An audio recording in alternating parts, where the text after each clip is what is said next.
Hello, hello, hello. Welcome back, welcome back, welcome back. Hello, we are back for some Victoria 3, for some Morocco's Modern Life. Hello, everybody. Jack, hello. Oh, Jack, crossing the streams. I love it. YouTube stream's going well. Nice, nice. Oh, yeah. Hey, hello. Let's go, let's go. You've been waiting for this. Oh, yeah.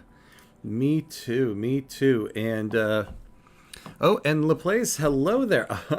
I love it. I love it. Ham emoji. No, what would you call those? Just, yeah, emojis, right? Ham emojis. A ham emoji. That's what I need to get. I need to get a ham emoji. All right. Let's do this. After a nice long weekend, we are finally back. I can't believe we are already on episode 7. Oh, officially a Twitch user now. So much better not having to deal with the delay. Oh, man. Yeah, look at that. Berg. Maybe we'll just do this.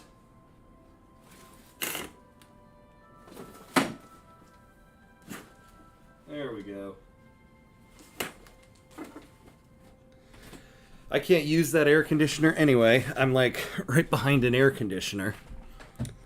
So I had to turn it off, and of course it's like 86 degrees here. I don't know what that is in Celsius for everybody, but it's high.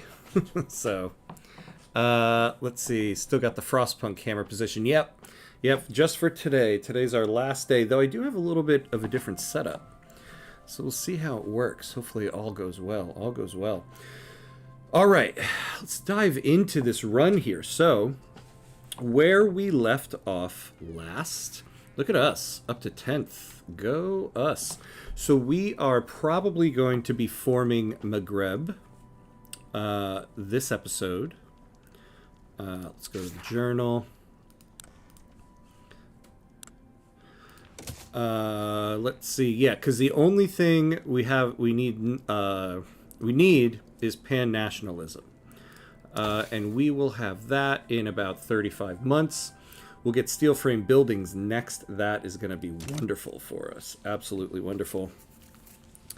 Well, it's still noon in the States. Not even noon. It's 10:38 a.m. So that's why I always call this my morning stream. Yeah, 10:30. Yep. 10:30 on the East Coast. So still kind of early for me. No drinking, just other than water. Usually I'd have some coffee, but I kind of finished the pot of coffee before I even got to the stream. All right. So once we get pan-nationalism, we are going to form Maghreb. Oh, you know, I didn't do my mic test. Obviously everybody can hear me, but now I kind of feel like it's a good luck charm, so we'll do it anyway. Hello, me.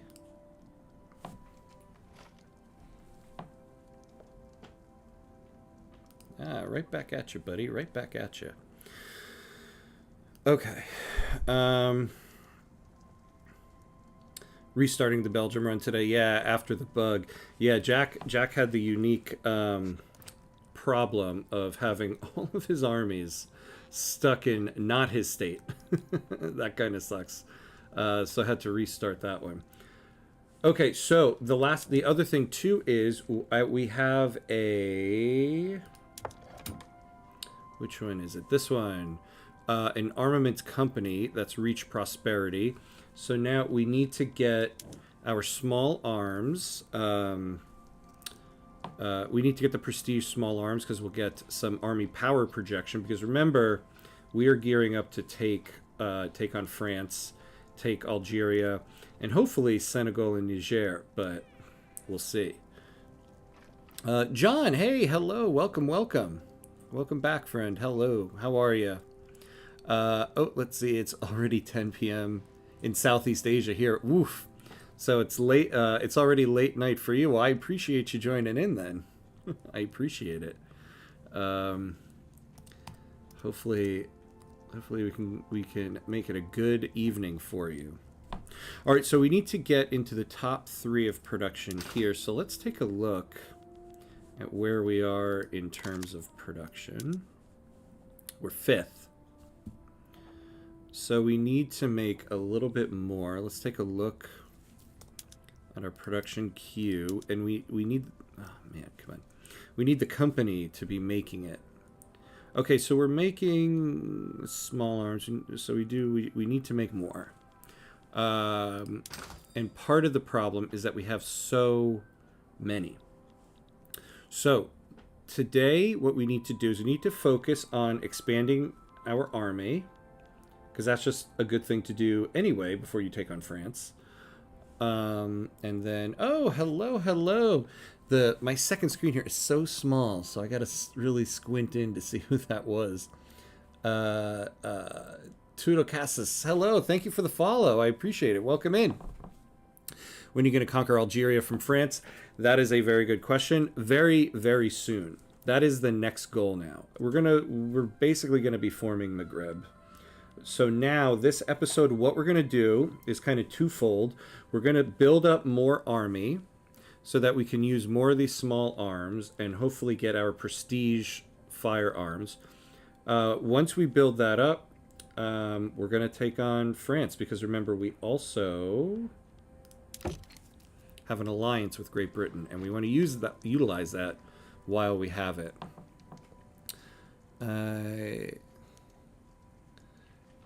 Hey, Ducase dropped some company tiers video yesterday. He said steel is more worth than guns as a prestige good. Yeah, I mean, so here's the thing. Generally, in a market, steel is going to be much better. I find why do I keep bringing that up? I find guns is generally always a hard good to trade in, because so many people are making it anyway. We are specifically doing this one because we need as much army power as we can to take on France. So first of all, we mainly took this company to get the prosperity bonus, plus 5% army offense. If we can get the prestige good small arms, it will give additional army offense, and I believe defense, I'm not sure, but to the barracks that use it. Along with that, last time we looked, nobody else has the prestige good small arms. Yeah. So if we can get it, people will trend toward our small arms. But we have to be able to produce more. But the thing is, I'm not too worried about getting the prestige good. This is more like, it's nice if we get it, but if not, fine. What I really cared for more is this prosperity bonus right here, because we're going to need as much boost to army offense as we can. But we are getting steel mills building throughput bonus from this company. Hello, I've got 600th in this game, and I gotta say, I've got 600 hours in this game, and I gotta say, you are the best YouTuber. Oh, that does tutorials. I've learned a lot from them. Thank you, I appreciate that so much. Thank you for watching, and then thank you for joining in the live stream. I appreciate it. I'll be dropping a new one this week, probably on Thursday. Hopefully before that, but probably on Thursday. And this week we're going to be looking at power blocks, doing a deep dive into everything power blocks. Are you going to try to get Britain to help you conquer? Oh yeah, we are. Of course we are. We have our alliance. We're paying 2,000 a week for it, so we're going to use it. So we will be utilizing them. When we unpause, so we're going to take a look at this budget. I think we're going to unpause now, by the way.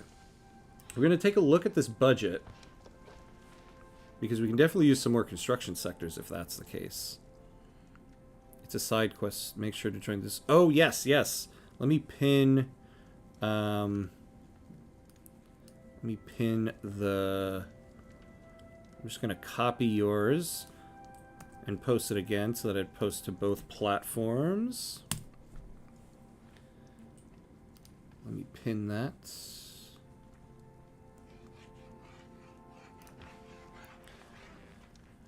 Alright, pinned there, pinned there.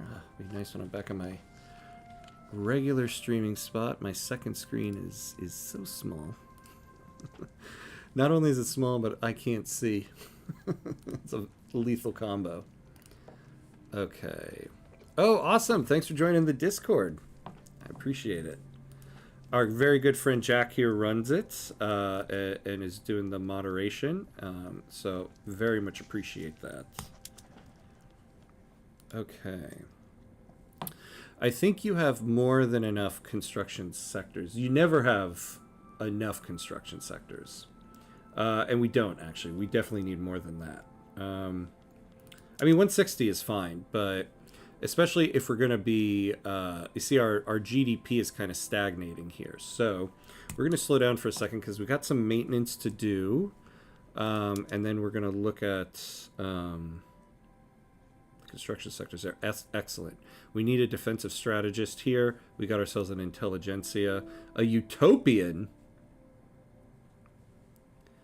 I feel like I never get one of these guys. Man, if we get the option to turn this guy into a politician, we will.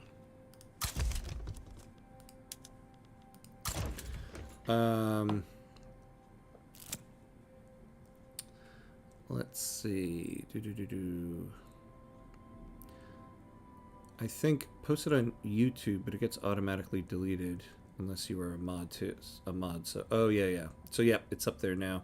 Could you explain why I get uprising? Uprising. Could you explain why treaty ports local rebel? I have treaty ports with Qing and Japan, both rebel after 5 years, probably because of your acceptance laws. So even though the treaty port is in your country, the POPs are still subject to your citizenship laws. And so I would take a look at your citizenship laws and try to get down to cultural exclusion, preferably multiculturalism. But look at your citizenship laws and your church and state laws, and look specifically at the POPs in the treaty port state and what their acceptance is. Because you might have very low acceptance of those POPs, and that always makes them rebel.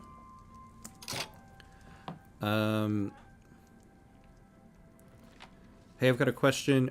When colonizing Africa, is it better to do a colonial administration or leave it to yourself? So there's a couple... Here, let me answer, or let me finish this thing, and then I'll go into that, because I think it's a multi-tiered answer there. This afternoon, Khalid al-Shawahi, leader of the Petit Bourgeoisie, delivered a fiery speech advocating for the enactment of racial segregation. Wait. Why aren't we going for... Oh, because we have national supremacy. Could we not go for cultural exclusion? Alright, well, I guess I'll take that. So, I think... Okay, so for one, to add another option onto that, I think now it's actually very much worth it to have a company colonize. There's a lot of benefits if the company colonizes. So if you go to your company, you give them colonization rights, because the company, the throughput bonuses the company gets for construction, they get that for all construction in the colony. And then all of the industries that that building owns also get that throughput bonus there. Now, if you're going to do either what do you call it, colonial administration or own it yourself. So I think it depends on a couple factors. One, do you have enough bureaucracy to own it yourself?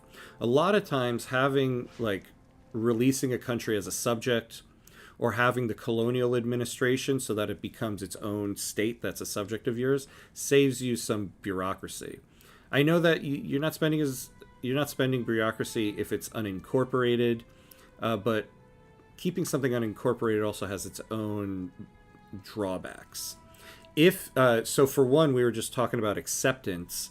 If you hold it yourself, you do run into the issue of getting some of these, these like national movements. Right now, ours is kind of under control, but it could get to a bad point. If you do a colonial administration, it'll be its own country, like French Senegal is here, and have its own like primary cultures and stuff like that. That being said, I feel like if I'll use this as an example. So over here, Great Britain, Netherlands, and France have owned these states right here, which means they now have an interest in this region, which means they get a benefit to trade advantage with these countries because they automatically have an interest in the region. And so they don't have to spend one of their declared interests to keep an interest in Gran Colombia. So let's say you were colonizing here and you want to do a lot of trade with the Cape Colony. It might be beneficial to hold it as a state yourself instead of a colonial administration. So there's a couple different things to look into, whether that would be beneficial or not. I think you tried to go for cultural exclusion, but it got thrown out. Oh, that sounds familiar to me now. Yeah, that does sound familiar. Yeah, I feel like the between Wednesday to Monday part of the stream is always so long. I forget so much. Averid, hey, hello, welcome. Good to see you again. Good to see you. KXM, hey Ham, been loving your Central America run. Happy to catch you live. Oh, awesome. Yeah, thank you. Thanks for going back and watching that and then joining in here. Your assimilation video was also very helpful in my very difficult Save Scummy Liberia run. Ooh, I love a good Liberia run. I gotta do one of those one of these days on live stream. So yeah, I appreciate the Liberia run. And so good, I'm glad the video was helpful, because yeah, I know in a Liberia run you got some acceptance issues you got to deal with there. It has been revealed that Nur al-Din al-Gurani of the Sunni ulema have been having a secret affair with a member of the clergy. His resignation is being demanded. All right, what do we got with this guy? He's a theocrat. He's given them political strength, pop attraction, political strength. All right, yeah, we might... Oh, leader. Wait, is he our current leader? No, I didn't think so, yeah. Yeah, let's force him to step down. Let's see who we get. All right, so not a theocrat anymore. A little bit of political strength.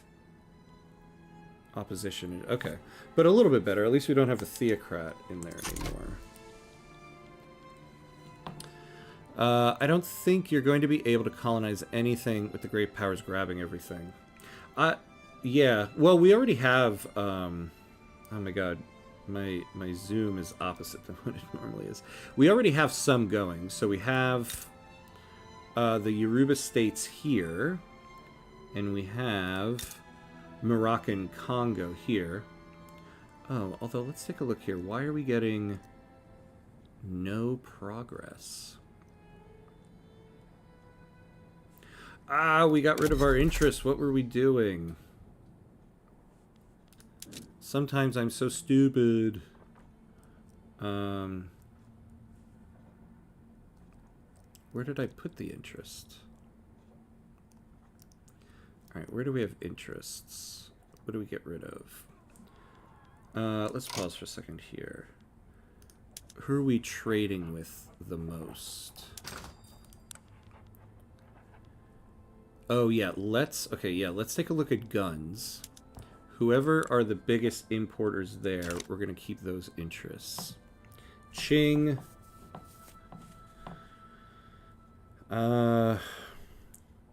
Oldenburg. Look at Oldenburg. We're gonna take a look at them. Scandinavia, Japan. Okay. So maybe we get rid of La Plata and we put it back in Congo. Yikes. What was I thinking? The establishment of munition plants in Fez ensures an abundant supply of ammunition for Morocco. Sure, we'll take that.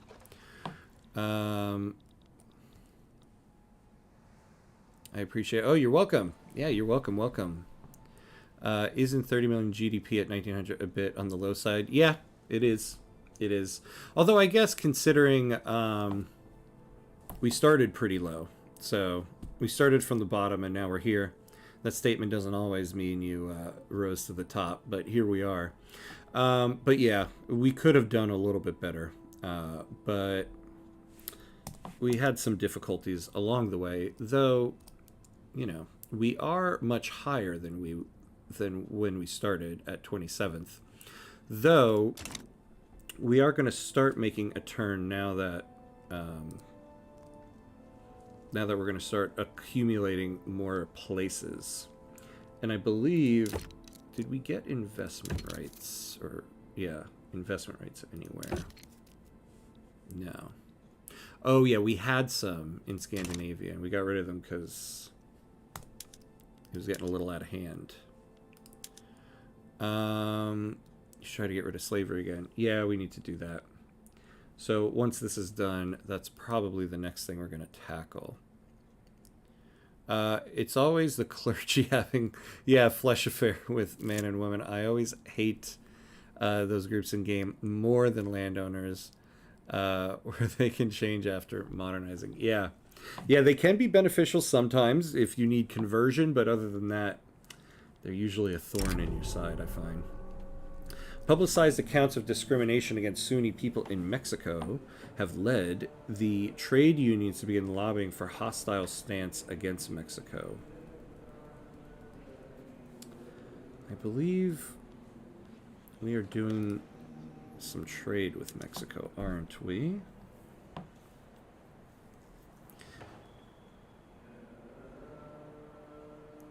We can afford a little bit more radicals, so we'll take that. 30 million isn't too low for Morocco. Yeah, for Morocco standards, not so bad. We've got laissez-faire and a massive investment pool. So once we start taking over some land here, I'm hoping that can build up. And actually, so I forgot, speaking of GDP, we need to create some more construction sectors. That's right. We maxed out Marrakesh. So let's build 3 in Fez. I don't usually build 3 at a time, but we'll see what that does.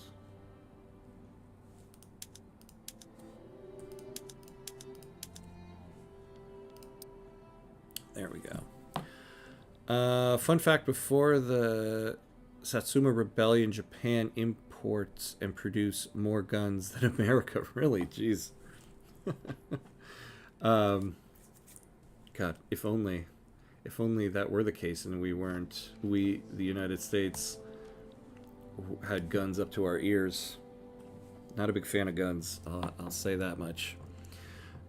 Except in my Morocco run right now, clearly. You should also take the piece of the Congo that French Senegal has during your war with France. Yeah, there it is.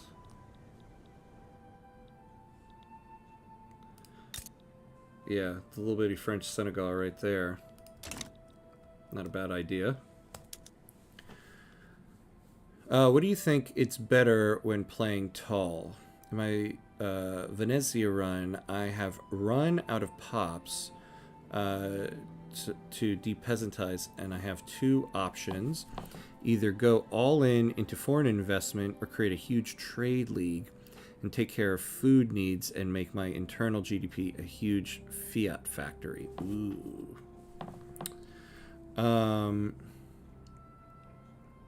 Well, you can do both, actually.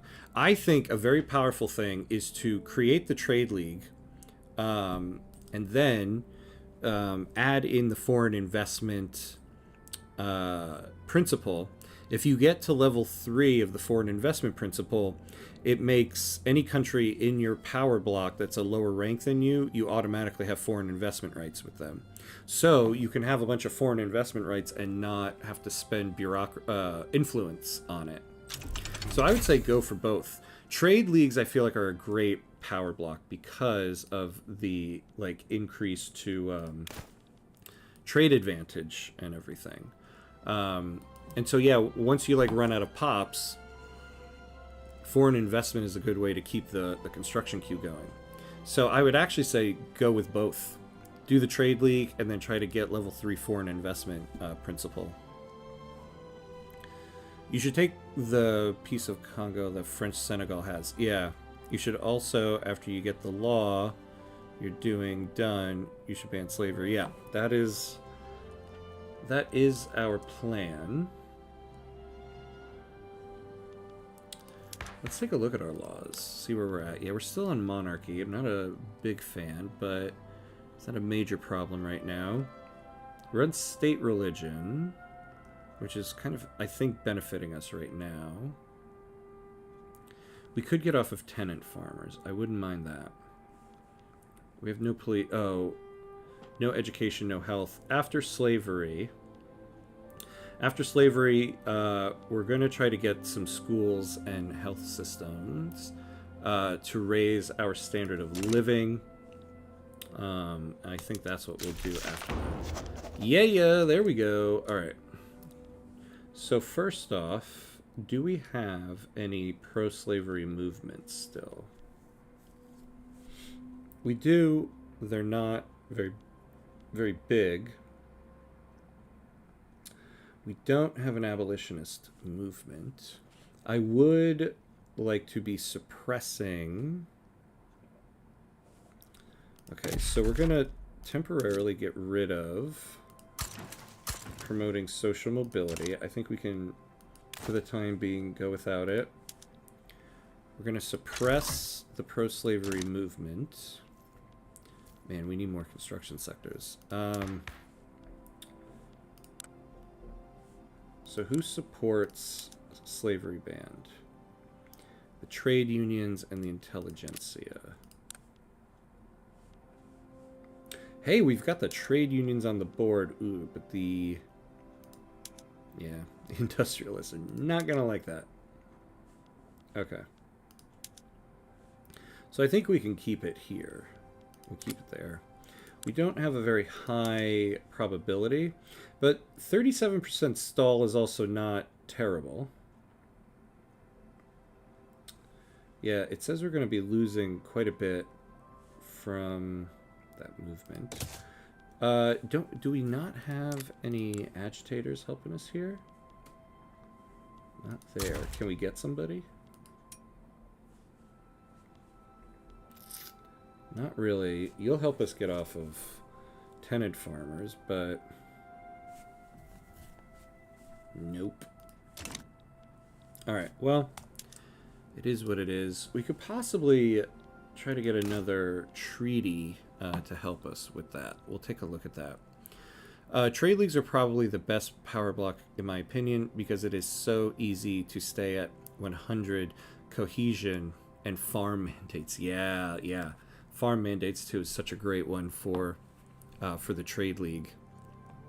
I legit don't remember what are the other two power blocks. I just ignore them. So each one is kind of beneficial for specific things. Like the military treaty is very helpful if you're going to be doing, obviously, if you're going to be doing a lot of military stuff. Like if I was Egypt, a lot of times I go for my Egypt hegemony objective. Once you break out of the Ottomans, try to create your own power block, make it a military one, because you know you're going to be doing a lot of war, right? One I've never really tried, but I want to try to lean into is the religious convocation, because that one is interesting because you can change the state religion of the members in your block to your state religion. So you can literally like change the religion of countries. So that would be an interesting one to try. The ideological union, I mean, that one seems like it's good for RP reasons. I still haven't really thought of game style, gameplay, what that one would be ideal for other than an RP run. Playing Sweden, it's best to keep the monarchy because Sweden's heir had the best traits and all of them align with intelligentsia or industrial. That is helpful. If you can get like a monarchy or like that, that's helpful. Like ours just straight up sucks. Ours sucks. And who's the guy we have coming in? Yeah, a Sunni traditionalist. Not a big fan. Put me down. Oops. Put me down for 1 star. Don't recommend. Sweden might be the best country to play as beginners and veterans. It's relatively easy to do the things and European trade. I think if you're going to play a larger country, yes, Sweden is definitely the better one. And they're a lot of fun. I do enjoy a Sweden run, I have to say. Alright, so we can get a lot of labor-saving PMs, though we're not quite at the point where we need that. Like, we haven't fully depeasanted. Maybe Al-Rif. Al-Rif could use it. So what do we have going on here? Oh yeah, I forgot. We let the Hudson's Bay Company take all of our logging camps, since we have, like, none.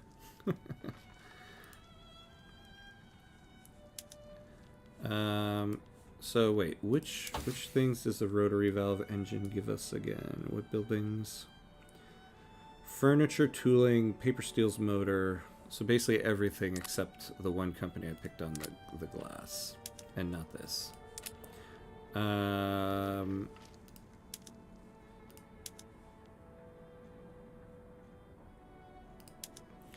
let's do this. Let's save some labor in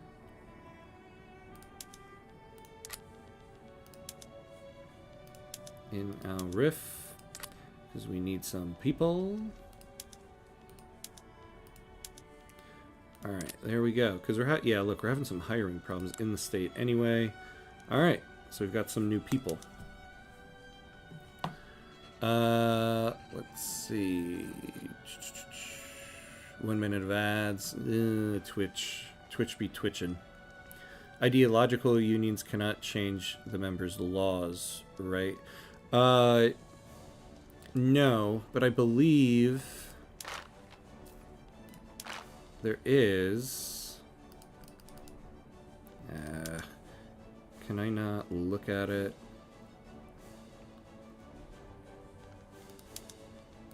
Yeah, here we go. One of these allows you to do that, I believe. Is it creative legislature? I know that the ideological union gives you the ability to change subjects' laws, but yeah. So sacred civics, so you can impose the same church and state law.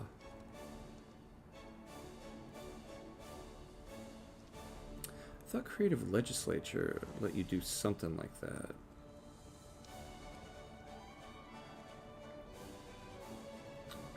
No. Yeah, so if you want to change the laws, you got to go with the ideological union. All right, real quick. Let's add some more construction. And then we're going to take a look at how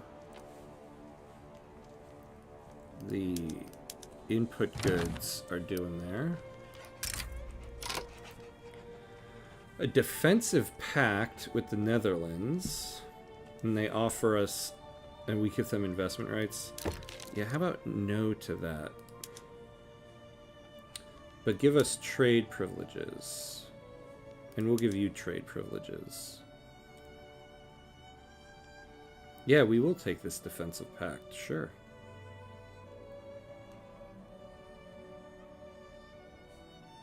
Can we add this military assistance in?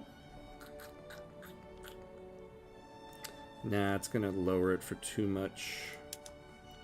Alright, so let's take, let's do 15 years on this one.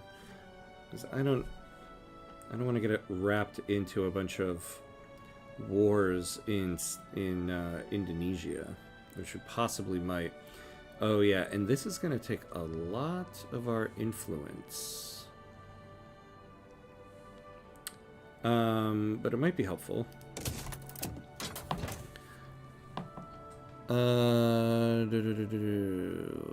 I mean, fair. It's the Hudson's Bay after all. Yeah, yeah. I figured we give that away because we don't have a lot of the logging anyway, and we're importing most of it. So that was kind of an easy one to give. I don't value our logging camps all that much. You should also revoke the claims that France has on Morocco as well. Yep, we'll definitely look into that. Forming the Kingdom of Heaven as the Papal States and converting the world with religious convocation seems like it would be fun. Yeah, that was one of the things I thought of, taking the Papal States and going on, like, modern-day crusade. I guess we can call it. I think it would be fun to take someone like... Oh, there we go. Take someone that has, like, state religion of animist, like Madagascar, and try to build yourself up and convert the whole world to being animist, just for poops and giggles. Warsaw Pact RP moment. Yeah, exactly. It deals constant rebellion, probably.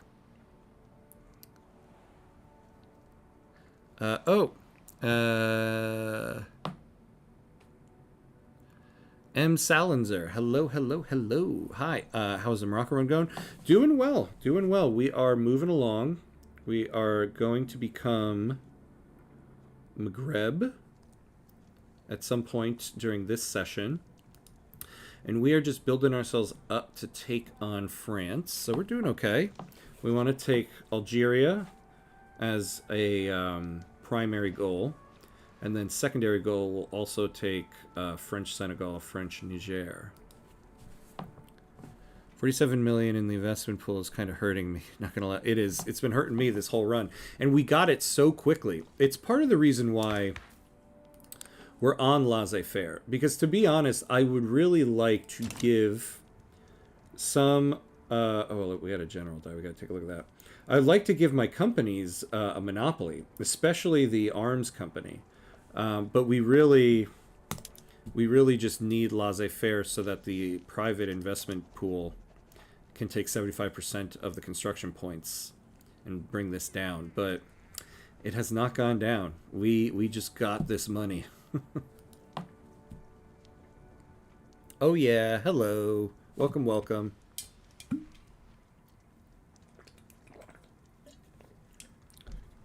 All right. So I want to make sure we're seeing arms industries. All right. Yeah, if we're going to get these arms industries, we got to start building these barracks. Oh, let's take a look at this. Oh man, I forgot about this guy. I just hate this so much. Offensive planner plus 5% offense. Romantic, negative 10% offense. A supply requisitions expert wouldn't be so bad for a landing army. Somebody that we're going to be sending probably overseas and stuff like that. Oh, I forgot shell shock. We've got two bad generals here. Honestly, we're going to have to, like, because they're going to block up our pool here. We might need to hire one just to fire him. Yeah, the landowners aren't that powerful. Okay, we're going to hire this guy, and we're just going to let him go. Now, we do have to wait a little bit of time, so... How long is that? Let me... That's right, he needs to be there for a year. So May 1902. God, we're in 1901. I feel like this run started slow, and then suddenly it just flew. I don't know what happened.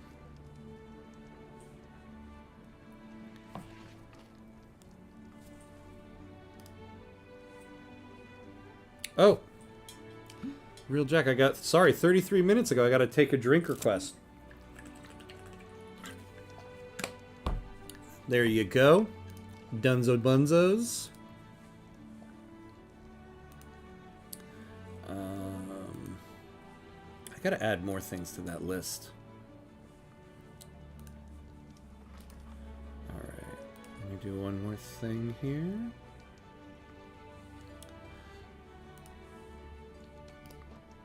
Oops. Yeah. Let me... Okay. Alright, what's this about? Defenders of continued slavery have publicized... Defenders of continued slavery have published a wave of diatribes and treatises and sensationalized fictional narratives, all to support their cause. The quantity, if not the quality, of these works has shaken public confidence in abolitionism. Damn. So if we can get the 75% chance here, we'll not get the setback. And we didn't get it. We were going to get the setback either way, so it is what it is.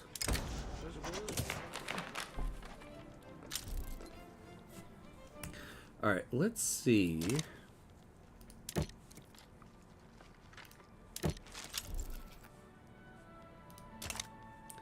Can we get you guys to help us with that again?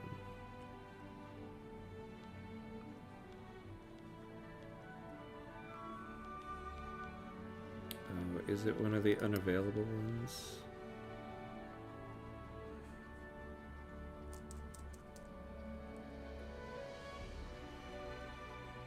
That's interesting.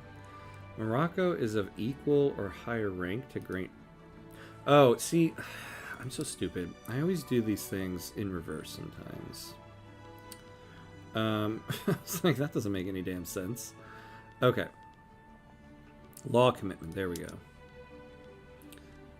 Will you help us? Oh, damn, I forgot.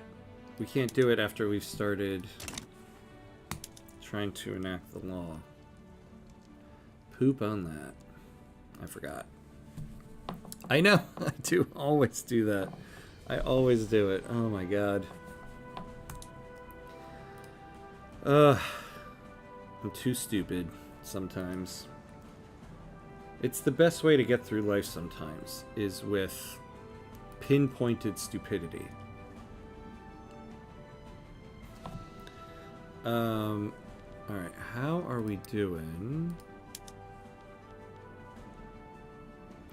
So we could use more. Alright, see, the thing is, we have a company taking care of most of this stuff for us. Ooh, and we're getting some precision tools. That's not bad. So we're going to add 3 more there.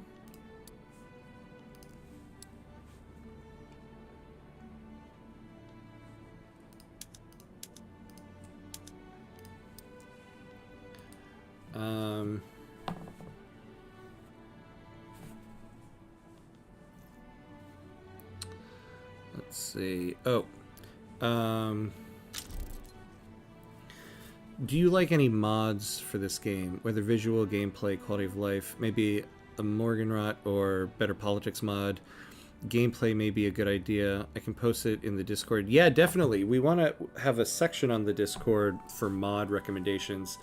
I have to admit, I don't normally play with mods because I like to like when I'm playing on my own, I like to hunt for achievements, and I know you can get achievements with mods, but I like to kind of get them without them, so that just for my own personal thing, it feels better to do it without any mods. Not saying people shouldn't. That's just kind of my own personal thing. But every now and then, I do like to load up a mod just to like try something different.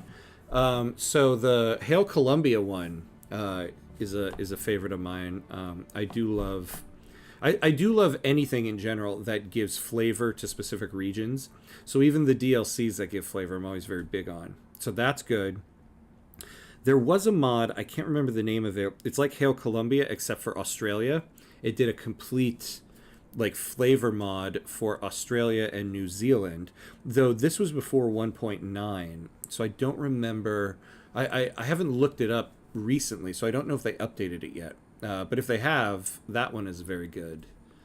Um, let's see, what's some other ones? Oh, one I really want to try out more that seemed kind of cool is the Cold War one. There's two of them, and specifically, I think it's called Cold War Era. Cold War Era is really cool, where it starts the game in 1950, and you do the whole Cold War era of the world. So that was a good one. I haven't played any of them yet, though, so not sure how good they are. Better Politics mod is just kind of like, I think, a Victoria 3 standard. Everybody raves about that one. I got to dive into it more at some point. Unfortunately, I've found that a lot of my offline play has really just been about gearing towards creating tutorial videos. So I can't really do mods with that one. So I got to find a time to just sit down and like play the game for straight up fun again. And maybe I'll try out a mod or two with that. This game is kind of lacking in flavor for non-GPs. Yeah, that's why I'll be honest, I'm kind of disappointed the next two mods are both going to be focused in Europe. I wouldn't mind one of them being in Europe, but I mean, there's so many other regions around the world that could use something. Like, I think Central America and the Caribbean could use one. Australia definitely needs one. And, like, I think we need a specific mod, not a mod, DLC with flavor that takes some place in Africa. Because there's none. So that would be cool, too. Although I know that will probably mess up with their colonization mechanics here. Hey, Hams, do you have favorite baseball team? I'll be honest, I'm not that big into baseball. My sport is mainly soccer. But that being said, my wife is very much into baseball. And it kind of worked out well because she knew nothing about soccer when I met her, had no soccer affiliations, and I had no baseball affiliations. So she took on my love of the New York Red Bulls, and I took on her love of the New York Mets.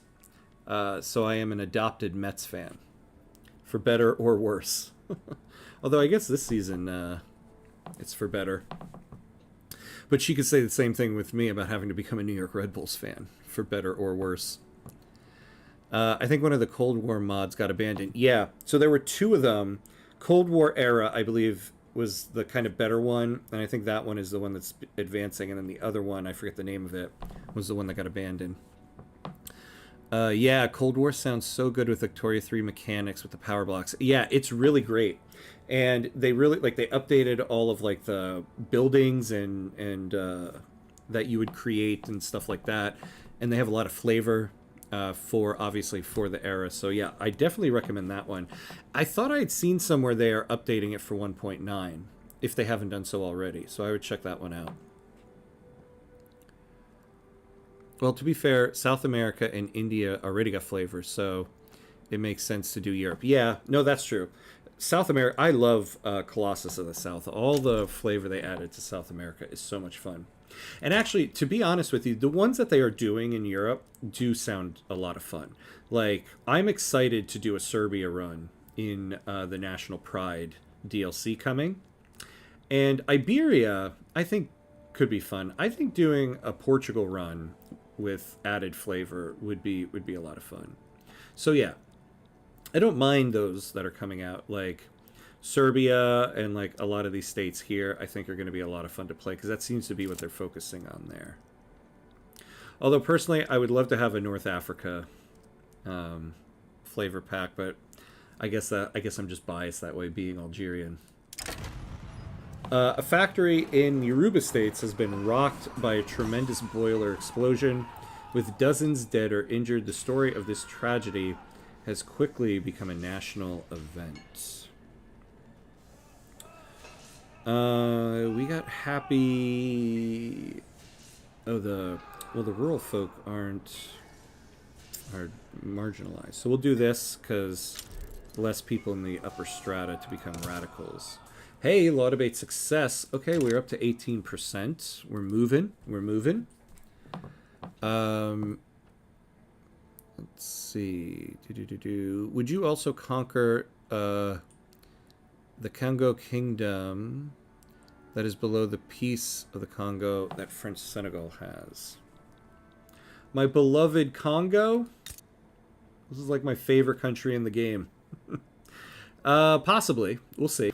I won't say no. In fact, there was at one point in this run, I was about to do it. I forget what happened though. Something prevented us. Hi, I'm back. I just went to bookmark the Cold War mod. Oh, good. Good. Yeah. Definitely try that one out. I really want to give it a go now. Yeah, definitely. And then, yeah, let me know if they've updated it for 1.9, because I believe they did. I think they probably have telemetry on which nations are playable the most. So they probably order their DLC somewhat on popularity. Probably, yeah. Because I also think, yeah, it's like, what, in the end, they're trying to sell a DLC, right? Like, what places are people going to be, like, excited to play? You know, like, as much as I want a North Africa flavor DLC, like, yeah, is being able to have flavor with Libya gonna sell product? I don't know. It would for me, but I guess they kind of have my money on all the DLC anyway, so. Waiting for the future Spain flavor of sucking for the entire century. Let's go. Yeah, I know. I am actually excited about that. Spain is a fun country to play right now, even without flavor. So adding flavor to Spain, you know, I'm saying boo-hoo to it right now, but actually I'll be pretty excited for that one too. Yes, we are up to 3rd, so we are moving along with this.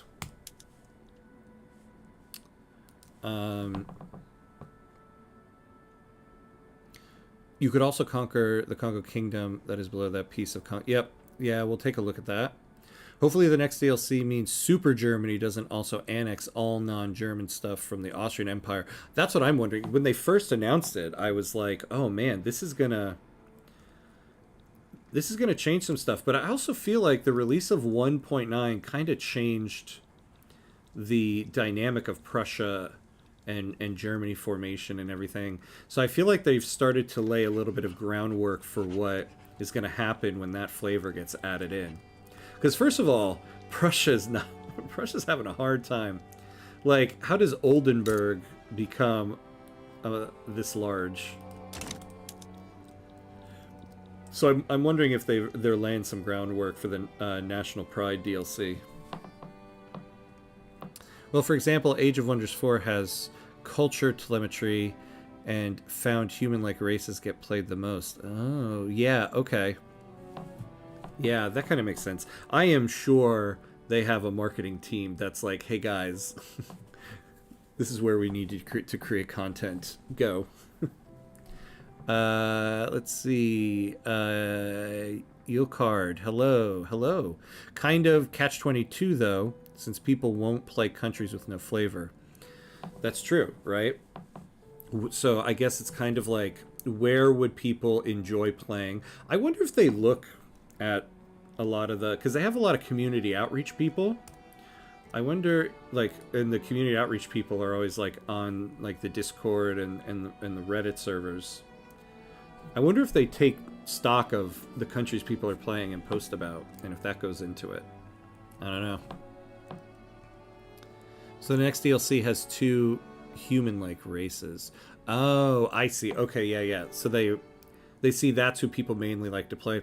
It makes sense. Like when I play Stellaris, I mainly play like humans. Though I don't do enough Stellaris to like be playing multiple races and all this stuff. But yeah, I generally play human races in Stellaris. I don't know why. I just, you know, don't want to play as a bird.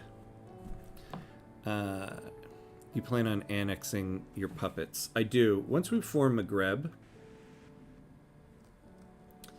Actually, I think too, I'll kind of, once we get Algeria, and that goes into our Maghreb nation, then I'll probably annex these guys. For now, I kind of want to keep the excess bureaucracy, because I want to, Actually, we could do with expanding the Home Affairs institution. I kind of forgot about that. Yeah, look at that pro-slavery movement. 112. We can afford it. Let's expand it. Ooh, what's this? Yeah, you guys want investment rights again. I don't really want to be honest with you. They were building up way too much stuff.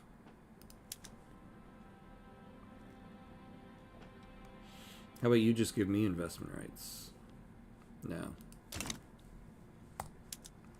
I think one of my companies has their regional HQ. So I got what I want. Or did they not? No, they got a regional HQ in Libya. Oh, there we go. Yeah, yeah. So the armaments company, they got their thing in Norland. Let's add a couple more construction. Ooh. So we are maxed out in our 2 biggest states. This is interesting. This is interesting. But our GDP is going up, so that's good.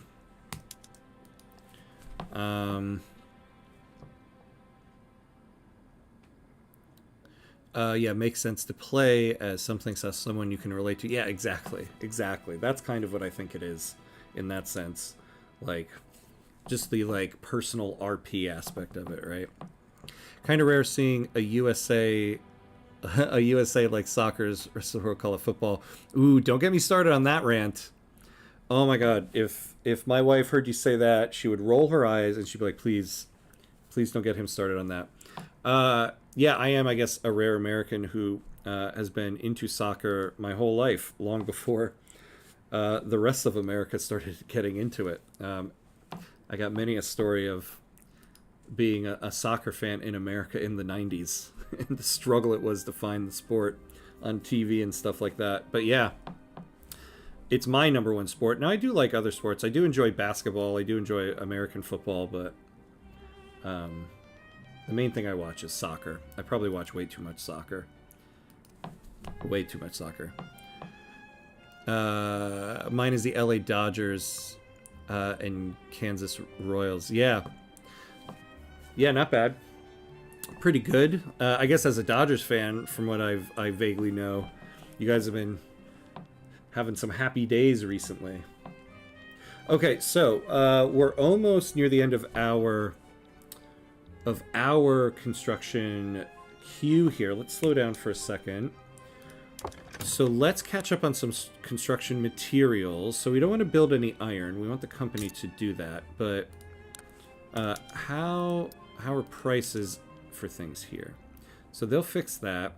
Wood we can't do anything about. We got to import it. So we can build a couple more tools. Although that is interesting. We have a big old fabric problem here. How many people do we have here? 100K. So let's build... Oh, wait. Are we... Okay. Let's go to steel tools. And let's build up some steel. Oh, actually we don't need to. We just need this building to hire. Okay, good. And then... Yeah, we could really use automatic irrigation, but regardless, because we are... Look at how many people we have to employ in this nonsense.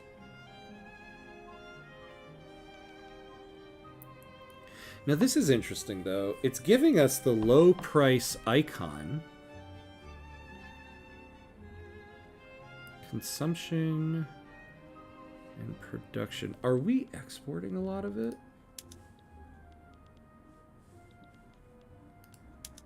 We're not exporting any of it. This is interesting. I can't tell if this is bugged or not. Well, let's do that. And then let's build some railroads here. Who... How did we give the... Oh, I think we gave them investment rights at one point. Okay. Spain is my current favorite national team to play as. I agree that a Portugal run with actual flavor would be so nice. Yeah, I think... because I generally like to play with small countries, especially on stream. Portugal's not really small, but they're minor. I forget where they actually start. But just to explore some of the flavor, I might do that one instead of Spain. Uh-oh, what do we got here? This is not going to be good. The Sultan has taken a personal interest in the ongoing debate concerning slavery ban and has resolved to use his royal prerogative to ensure the law passes. Oh, hold on.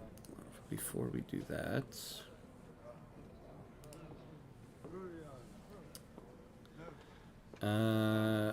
damn. Sorry, everybody on Twitch. I forgot to take the hour break before they hit you with the ad. Okay. At the next hour mark, I'll take the break before the ad hits. Apologies on that. Already through it now. Yeah, damn. I got so wrapped into construction stuff. Okay, next time.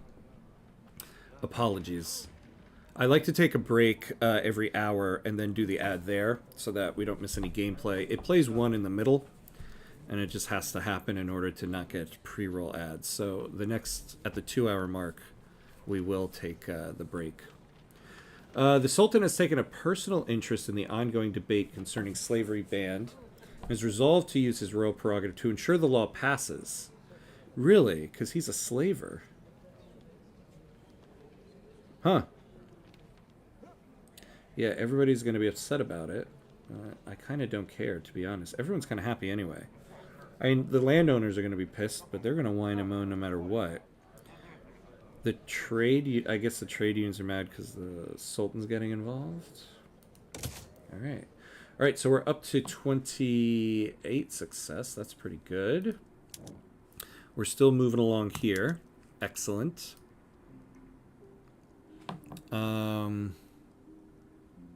You should increase the colonial fair institution too. I'm not gonna, because we're not doing that much colonization, to be honest. And the amount of bureaucracy we'll spend on it, I'd rather save that for when we add in some schools and healthcare institutions.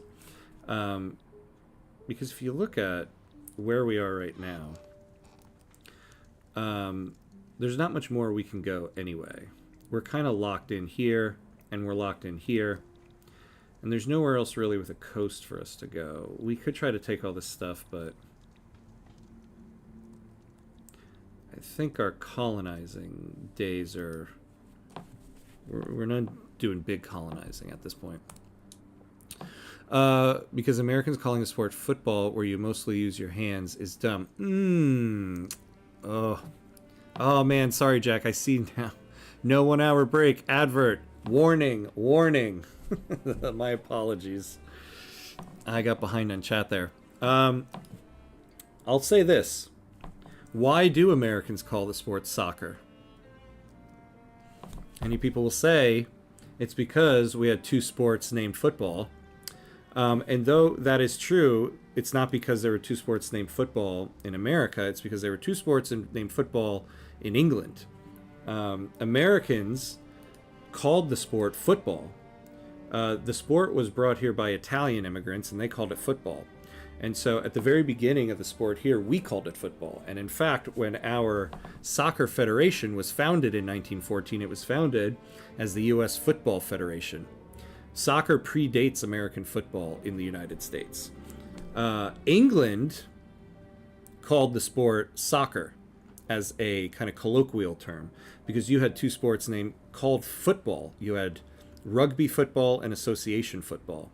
You shortened rugby football to rugger, and you shortened association football to what would be associer, but that was too long of a word, and so you dropped the first AS in the word, and what was left was SOCCER, soccer. So Americans were calling the sport football, and then eventually a bunch of British people came over here and they said, Why are you calling the sport football? It's not called football, it's called soccer. And you could tell we were a little iffy about it because for a couple years, the U.S. Football Federation changed its name to the U.S. Soccer Football Federation.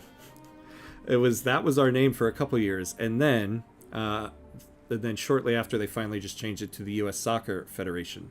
The only reason why American football is called football is because a bunch of British people came over here and told us football is called soccer, and so nobody was using the word football for that sport anymore.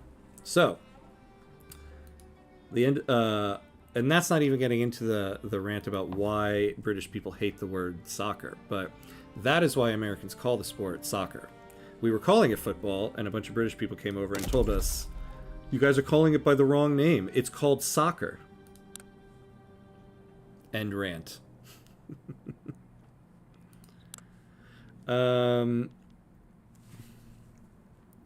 the Brits always am ruining things for Americans, like the metric system and imperial system. Yeah, right. Oh God.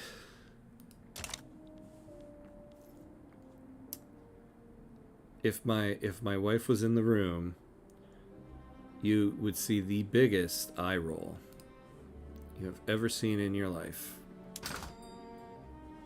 No, we're not going to conquer Algeria yet. I think we need a little bit bigger of a military, and I want to get some more of these military industries up and running. We're going to need many more munitions plants. And, you know, the fact that we might actually get this, well, it's going to take a little bit more time. We'll see. But I definitely don't, I definitely don't want to go scorched earth on our economy to do this. I don't mind getting pretty far into debt. I don't want to end up having to declare bankruptcy over this. So we definitely need to get a few more of these things up and running. So we're going to do a little bit more of those. How's our Navy looking?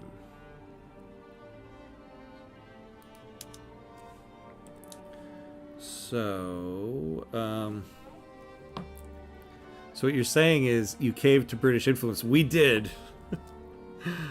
Us Americans, we caved in to peer pressure. And then we've had to hear about it ever since.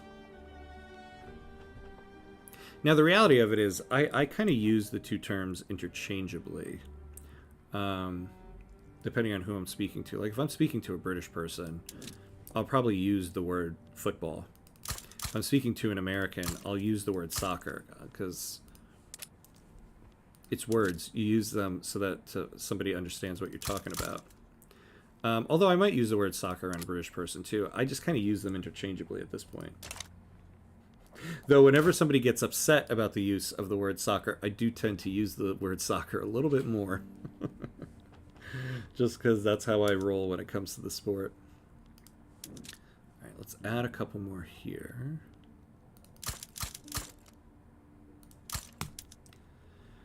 Okay.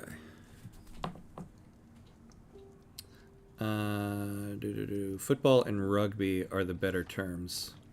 Yeah. Now, yeah, I will say American football, calling itself football, makes absolutely no sense. It's so dumb. I have no idea why they decided to use that word. I don't know. I'm not as equipped with American football history as I enjoy watching it. I don't care that as much. I don't care that much about it to research it. Wouldn't having more screens better than capital ships?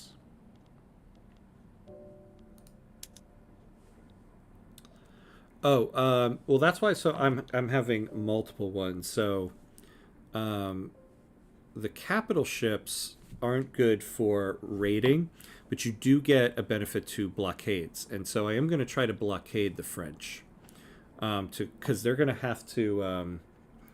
Some of their armies will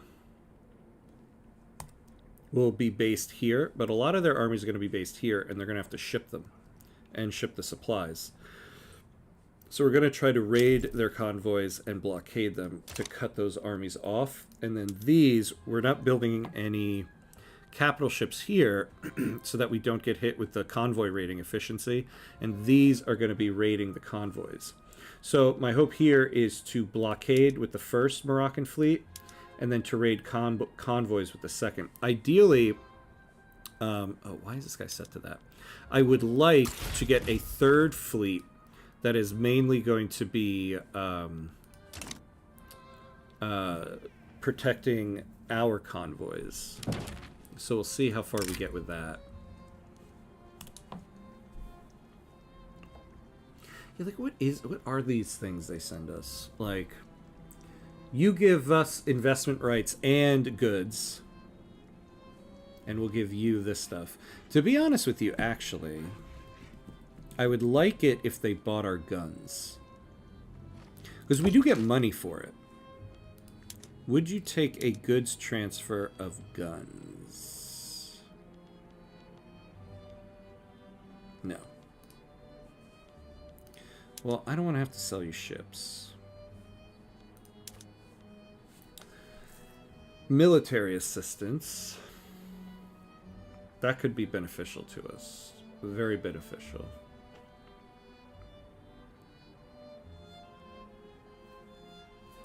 I don't mind this, actually. And we could get some of our companies into the Netherlands. You know, we're going to do this for 5 years. I want to see how much they start. Yeah, hold on. Can we get an obligation out of it? No. I want to see how much they really start building, and so we could possibly get out of this agreement. If it's working well for us, I might up it again, because this military assistance might be helpful. Though I hate to give away investment rights.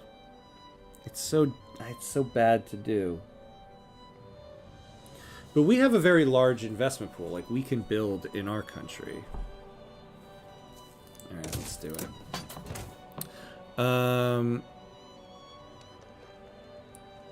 You could conquer Sokoto. I could. But we'll focus on preparing for France first. Rugby is basically just American football with less safety.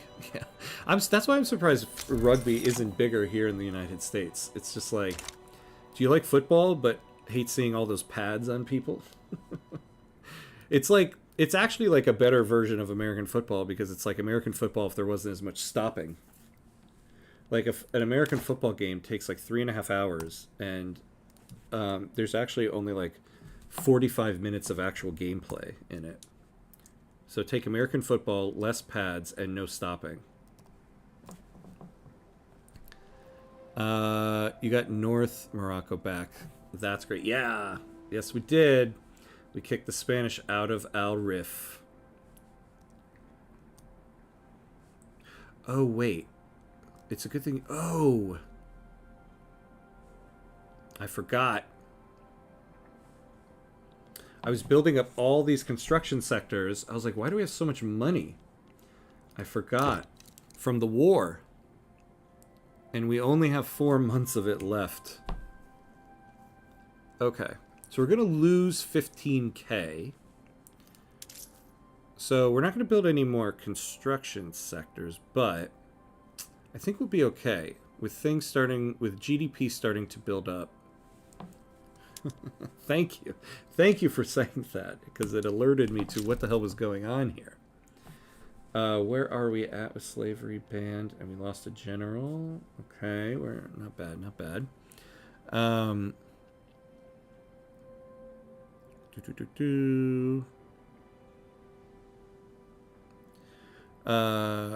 There seems to be a new country to the right, to the country below Sokoto, that you can conquer.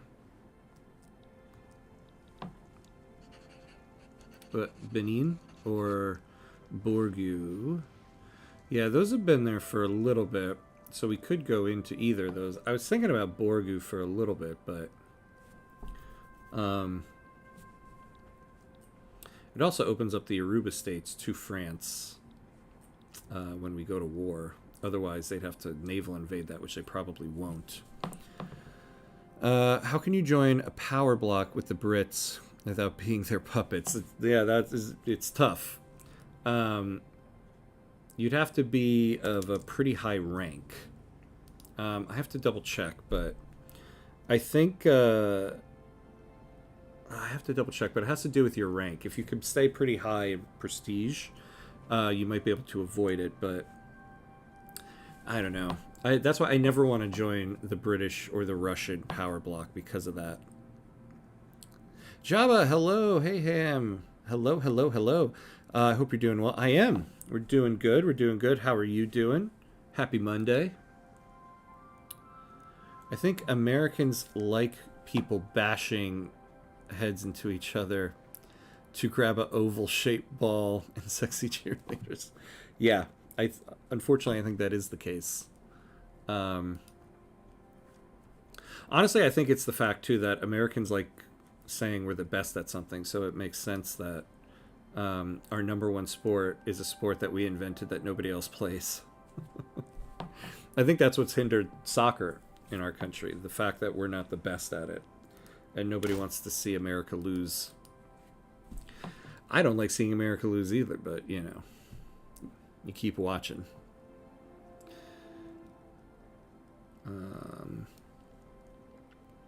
Actually, the country is below the country below Sokoto.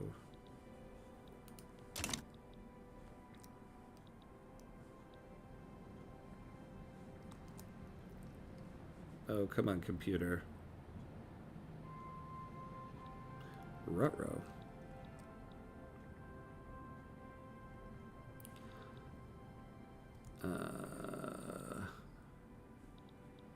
Yeah, Benin? Or... This is an uprising, the Douala uprising, but this is, Or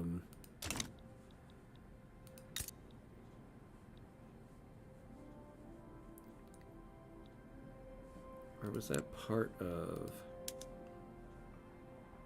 Yeah, that's what I thought. This was a British colony. So we can't really take that. And then there's British Congo, unless you mean like these guys over here. I mean, I don't think we're going to... maybe near the end of the run, after we get this situated, we'll look at that. But we'll be in such a different position by that point. We'll kind of see what the deal is. People have been complaining about the difference in living standards between us and our neighbors in British Senegal.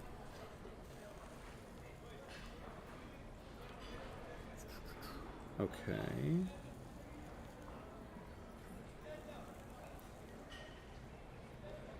Yeah, I'd rather not take radicals. I don't really care about our relationship with British Senegal, but the trade unions having some power would be nice, so we'll take that.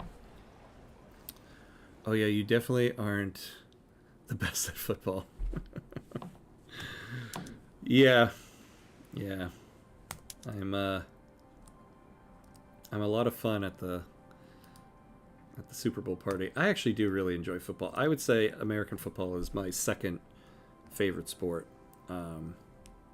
Yeah, I would say so. That and basketball, but probably recently American football. But if you compare it to how much soccer I watch, it doesn't really compare. All right, let's take a look at our armies here. So let's start. Actually, where are we with building? Okay, we got plenty there. So let's start assigning some conscripts.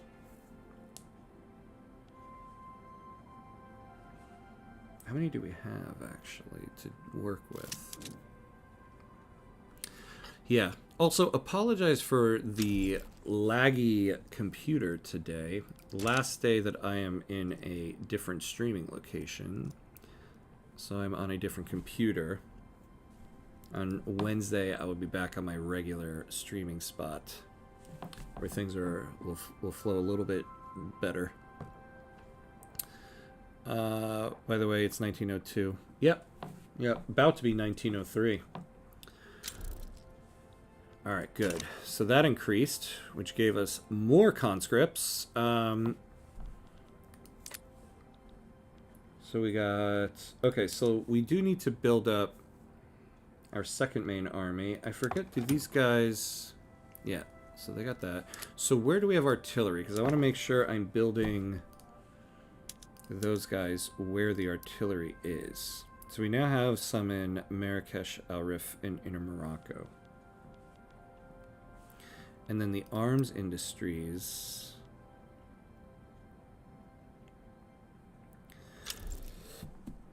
Okay.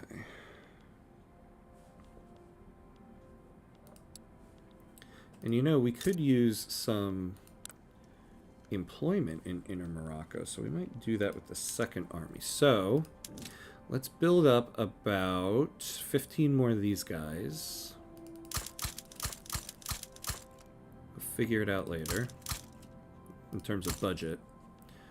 And then we'll do 6 in Inner Morocco. Oh, wait. No, not conscripts. What am I doing? I want this. All right, so in Inner Morocco, perfect. We'll do 6. And then 4 more in Marrakesh.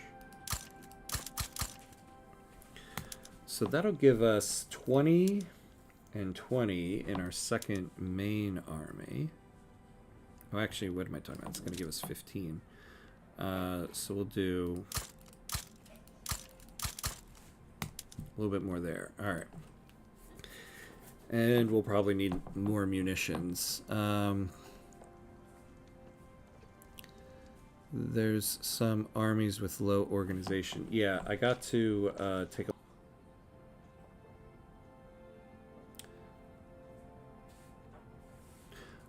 Oh, supply shortages. Supply shortages. What is this? What are we short on?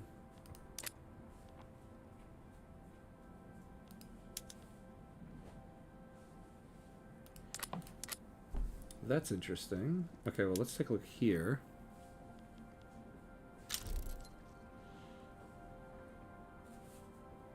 It's not going to tell us... It's not going to tell us what the shortage is. What are we short on? We're not really short on much.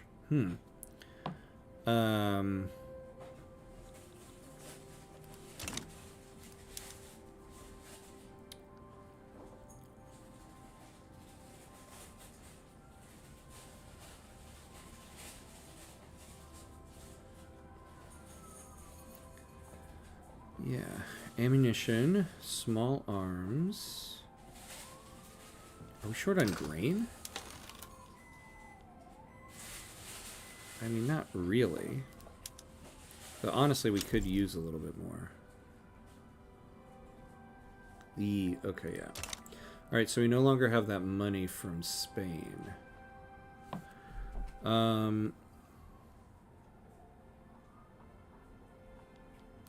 Yeah, let's not tariff any imports on grain. And that being said, maybe we can get some in Al Rif. Oh yeah, we don't have any people there. But we got tons of people in these places.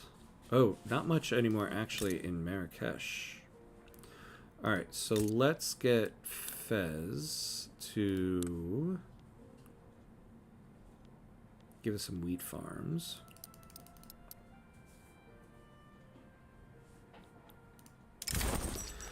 Inspired by the prowess of Russian engineers and academics, the technically inclined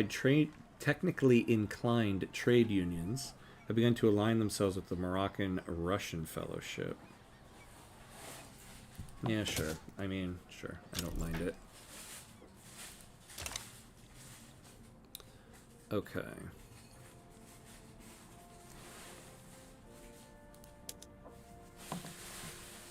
Oh yeah, I forgot we got this company HQ here. Alright, so we're moving up there. How's our slavery banning going? I mean, not bad. Oh, you know, we should take a save. We haven't saved in a while.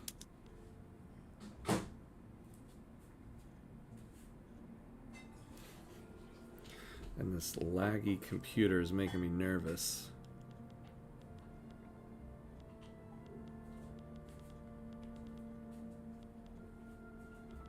Where's the save file? How embarrassing. Everybody can see all my save files. Alright. Yeah, we're going to have to figure out this organization thing. Because that shouldn't be. We don't have a shortage. We don't have shortages in any of the barracks, as far as I can see. Let's look through the state overview screen to see if it's any different there. Oh my lord, this save is taking a long time. Alright, I'm gonna have to take a look at this for tonight's stream. Okay. Let's take a look at the barracks in Marrakesh. Yeah, so things might be a little expensive, but there's no shortages.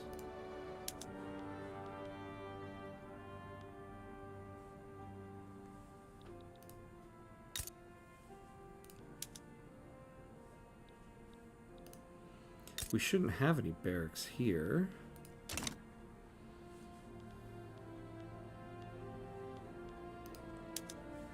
Is this a bug? Is this a known bug?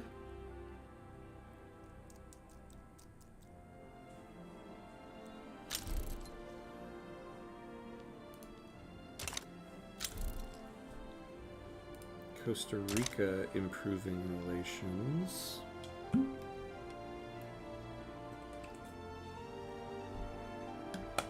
What's interesting is it's just these two. Wait, where are they? Oh, stationed in... Oh, these guys are in Iberia. I mean, that shouldn't make them have such low supply, but that's interesting.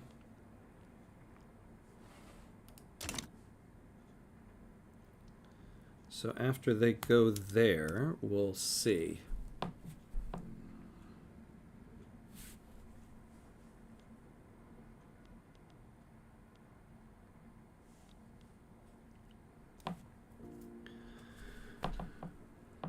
Yeah, they were in the British part of Iberia because of the war. Although, I mean, it's not like we're not maintaining our shipping lane here.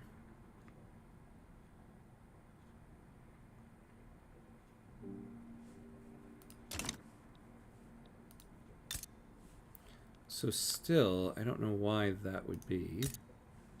Everybody's connected to the market, and the market is connected out there. Are they cut off? No. I don't know. Well, the armies are back now, so let's see what's happening. Yeah, look. There they go. Huh. Alright. Unless... but you probably don't have transit rights. Isn't that what you need? Well, no, because we're allies right now. When you're allies with someone, you have transit rights and you can station your armies in their states. So that's why they're able to station there. Like, we can send them back there if we want. But I guess, yeah, I guess there's something about supply there. I'll have to look into that. I don't know why that is. Alright, we are building. We are building.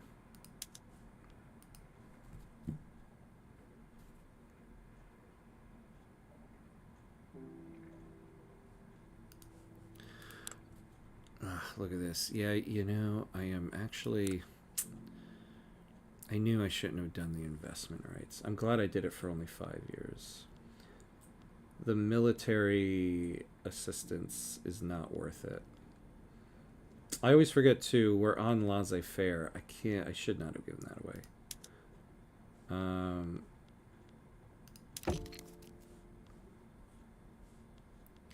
Yeah, what is the... If we clear this out now, Moroccan relations will deteriorate by 30.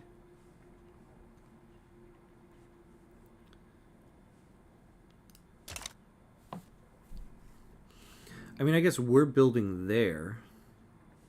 How much are we actually building there? Because they're starting to privatize a lot of our business.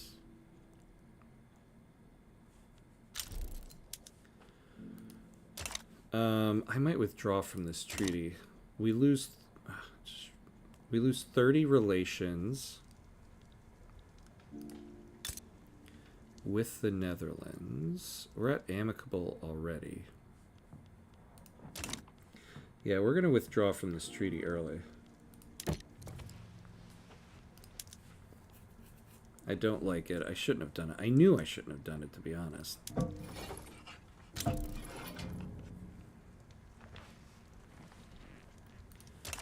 Alright, good.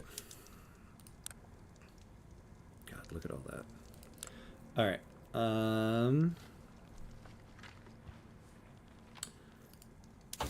Alright, we're getting Maghreb in 3 months.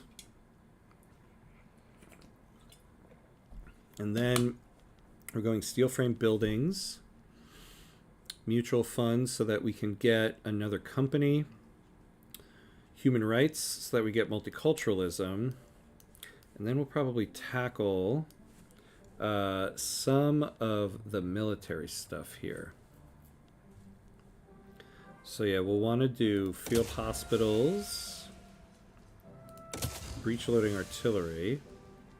Now, one nice thing... Oh, yeah, and we'll do this too.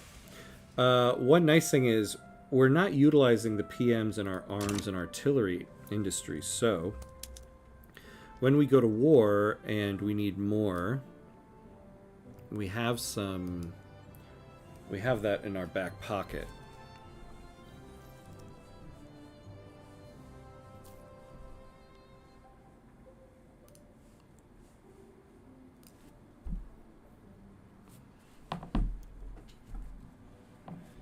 So, we've got that.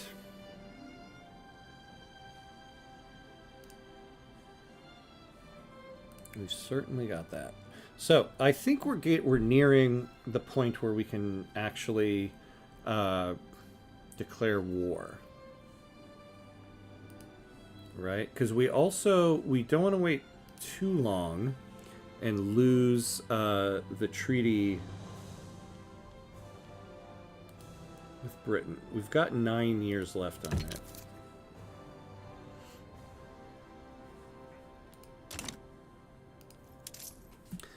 Now, our interest rate is 6%, so we can actually afford some debt. So this isn't so much of as much of an issue. We're at 210 construction. That's pretty good. Now, it would be really nice if slavery banned would get there. We only have 8 months before we get this prestige good. We'll see what that does for our trade. Because...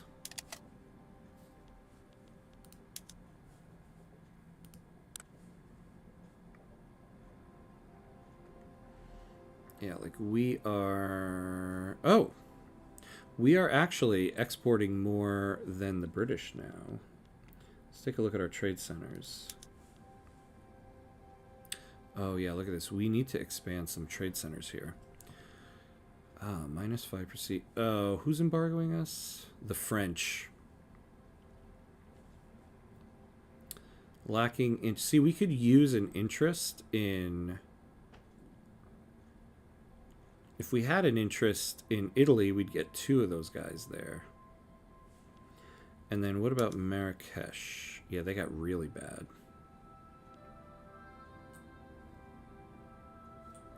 Yeah, the damn French. Okay. See, the other problem is our relative advantage is down. We're getting most of the global trade volume. We don't have enough trade advantage. Although I believe the prestige good will give us... I forget now. A prestige good... Trading a prestige good I thought gives you a little bit of trade advantage. Actually, I want to check that. I thought it did, but now I don't know why I can't remember.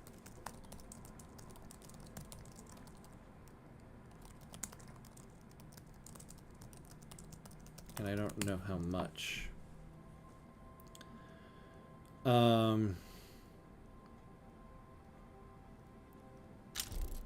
Yeah, that's right. So it does increase the trade advantage. That's what I thought. Okay, so if we once we get this, we'll get more trade advantage, and then hopefully that'll put us at more trade advantage in our trade volume, and give us a little bit more relative trade advantage.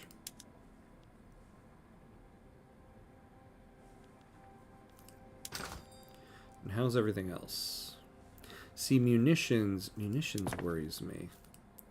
Because when we go to war, we don't want to lose that.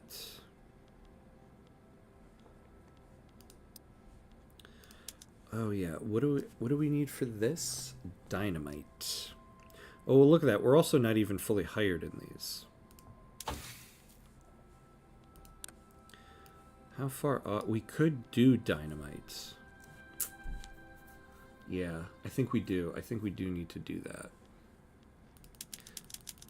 before all this other stuff. So we'll do dynamite. Then steel frame buildings. Investment banks. Human rights, and then some military.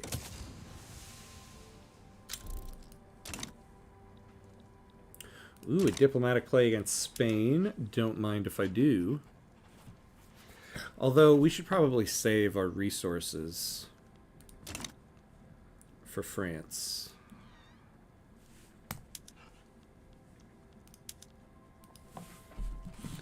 Alright, so we are almost where we need to be.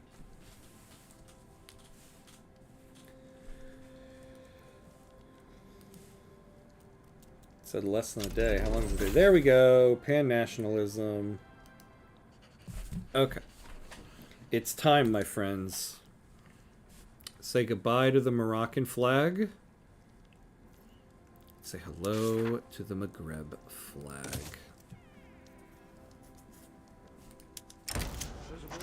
Maghreb has emerged as a rising power in North Africa.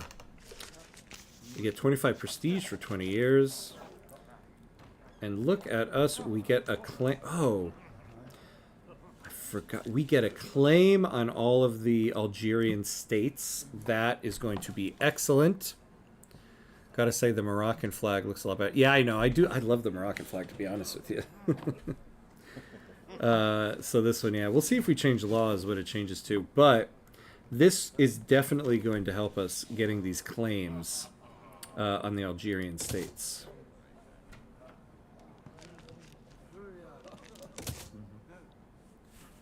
Alright, let's take a save again, now that we're Maghreb. And we have become Maghreb's modern life.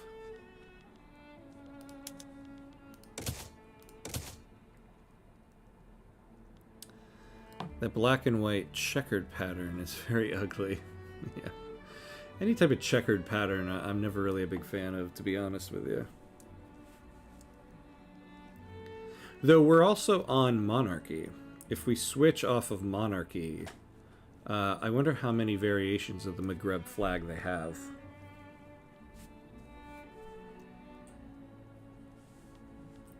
Oh, let me keep an eye on the timer as well, so that I don't miss it again.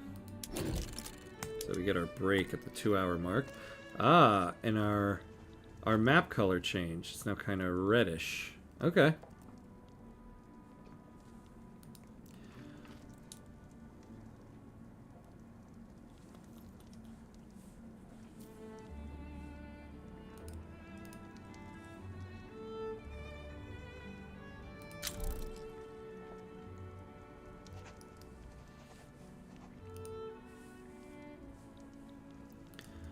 Russia sides with Spain. Great Britain sided with the Netherlands. So we probably don't want to go to war until this war is done, because Great Britain... Oh my god. Yeah, Great Britain is going to be kind of occupied. Nobody wants us in... Oh. They would. What would they give us? Curious. Wow, even the map color is worse. Yep. I know, right? That is kind of an ugly shade of red, huh? Maghreb has some great practical bonuses, but not many beauty bonuses, yeah. I think, though, once we change our government type, there might be something there.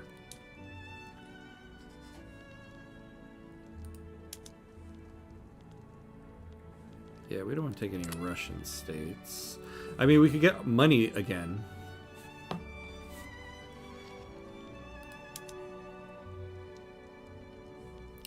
Don't care about any of those.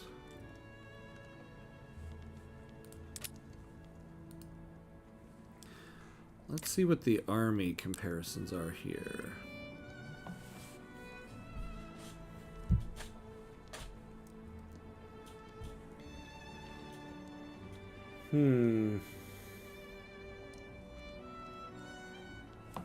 So, I don't really care about this, though. I wonder, there should be a big uptick in exporting arms.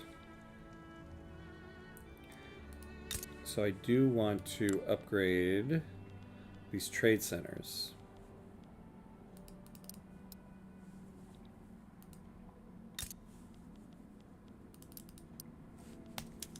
And let's put these guys at the top.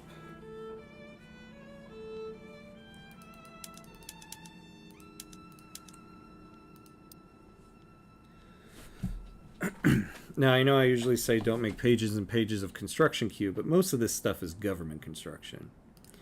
Navy, barracks, stuff that I can only build. I guess I don't need to stack the wheat all the way at the end of it. We'll assess that when we get to the end of the build queue. Now, what are these guys building? Alright, good. So mainly focusing here.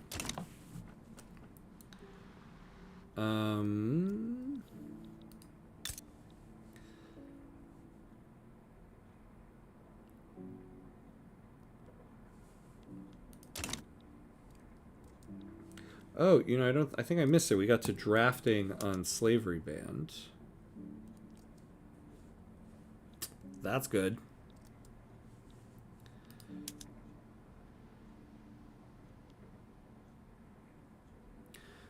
Well, so now that pan-nationalism is done, yes, so we're doing dynamite, we're doing steel frame buildings. Eventually we're going to get to a new company. How much do we have in the reserves here? 2.5 million. Okay. So going down by 14K isn't actually so bad.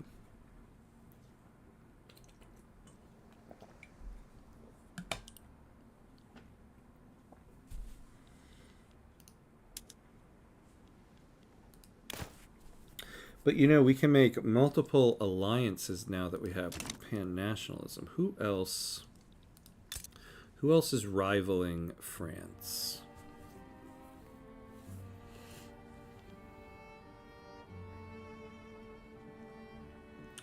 The US, Russia. What if we got the US in on this? Yeah, they're the biggest military power right now. What do they think of us? Protective? Aw, guys. Thanks. Why no alliance? Oh, we need multilateral. I don't know what I was thinking. We need multilateral alliances, not pan-national. Oh, that's right. Pan-nationalism unlocks multilateral alliances. I think that's what I was thinking of. Okay. And it's going to be some time before we get down to that, so whatever. But we are on their good side. What about some trade privileges, my friends? Actually, where do we start on this? Yeah, we start at -47. Why? The Radical Party. Ooh, we'll take a look at that in a moment. Untrustworthy country? What would we do? Oh, and ideological differences of government. So our rank difference...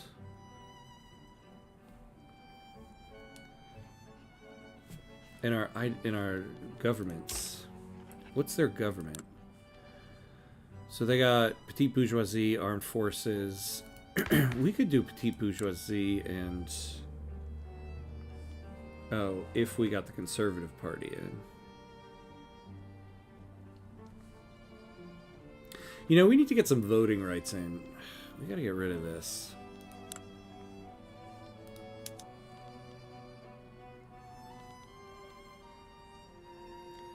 Intelligentsia, armed forces, trade unions. And what about this one? Yeah, same people.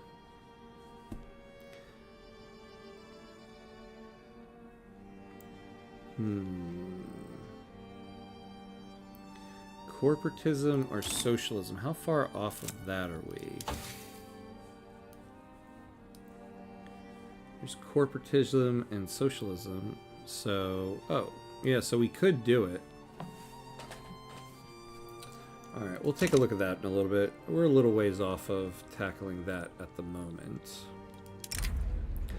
Abd Allah ibn Fuad, in his campaigning for the Free Trade Party, has promoted ideals of free trade and no migration controls that others may share in Maghrebi success. Ahmed al-Shawayati has accused him of exploiting immigrants. Who do we want? Who's in the lead? The Free Trade Party. I would rather they stay in the lead than the Conservative Party, just because I don't want the Sunni and the landowners in power.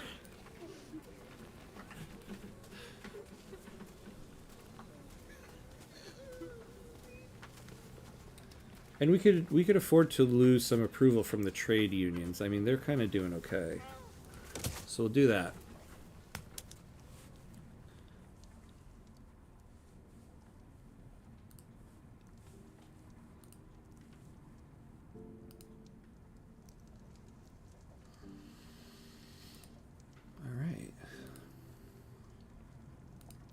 Well, I kind of feel like we should not do the war until this war that Spain has going on is done, because it will distract our ally, Great Britain. I don't want to do straight up just us against France. So this does give us some time to get our prestige good and build up our military a little bit more. The wine produced in Marrakesh has been lauded by Somalis as outstanding. Yeah, we'll take the prestige. How are we doing on this, by the way? Let's take a look at the ledger. Look at that, we're close to leapfrogging Austria.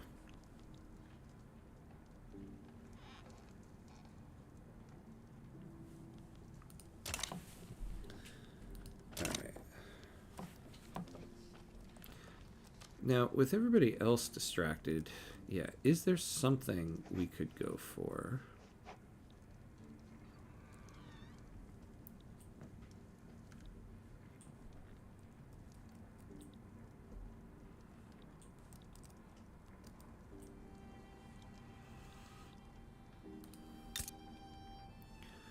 We could go for Benin. Hey, hello there, Ponvoid. Hey, Ponvoid, hello. Thank you for the follow. I appreciate it. Welcome in. Welcome in. Oh, look at all that unemployed. Yeah, we could definitely use this. Look at everything they have built up already. What's their situation? Not very... Oh, they're in France's power block. So we don't necessarily want to do that. Speaking of which, like, we don't want to join this, but what do they have? Like, if someone had the construction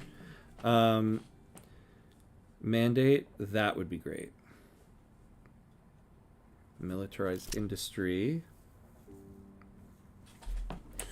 Ooh, that's not so bad. Oh, but we would be, our market would get lumped into the British market. The eyes of the electorate have turned to the candidates that seek to acquire a position at the head of government. As the election approaches, voters debate who would provide the best leadership for Maghreb. Radical Party, Liberal Party, Conservative Party, Free Trade Party.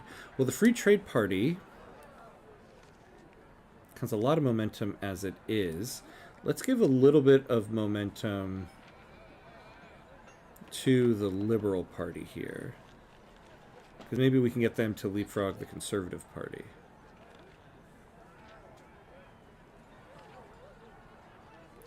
Or is there one of these guys that was an abolitionist? No. Yeah, so we'll do this. Now, the other thing to keep in mind is with all these good relations with Great Britain, I want to make sure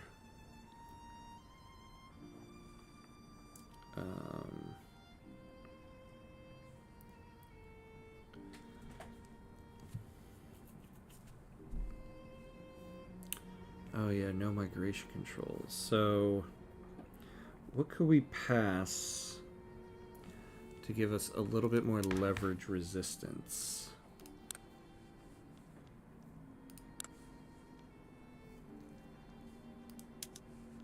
Do any of these things give us any? Probably not.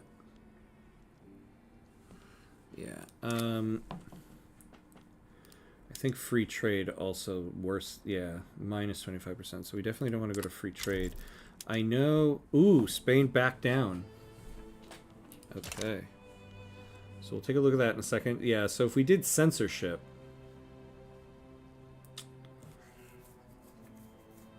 I don't really want to do that, though.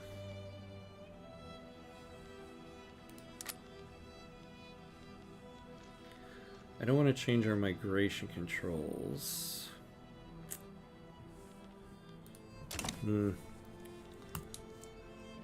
Alright, so that war didn't happen. So let's give ourselves, since we're so close here, 2 more months. And then we'll get the prestige firearms. Lawmakers working towards the enactment of slavery ban have found themselves mired in a particularly complex set of bureaucratic proceedings, grinding the work towards reform to a near halt. Yes. Okay. Thank you for the reminder. So we are going to take our break. Let me... Alright. Yeah, so let's take our 2-hour break so I can run the ads and we don't have to watch them, or we don't lose gameplay while we do it. So, yeah, going to go to the bathroom, get a little bit more water, and then we will be right back.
And we're back.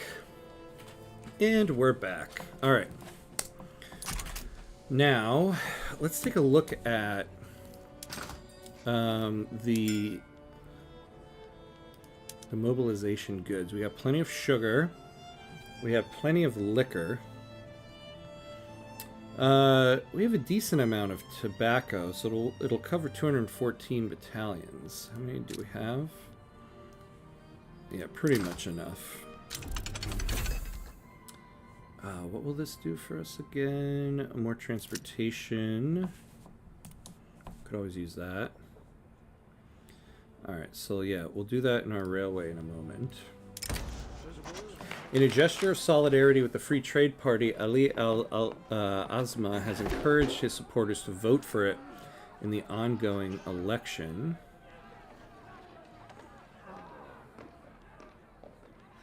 Yeah, we'll do that.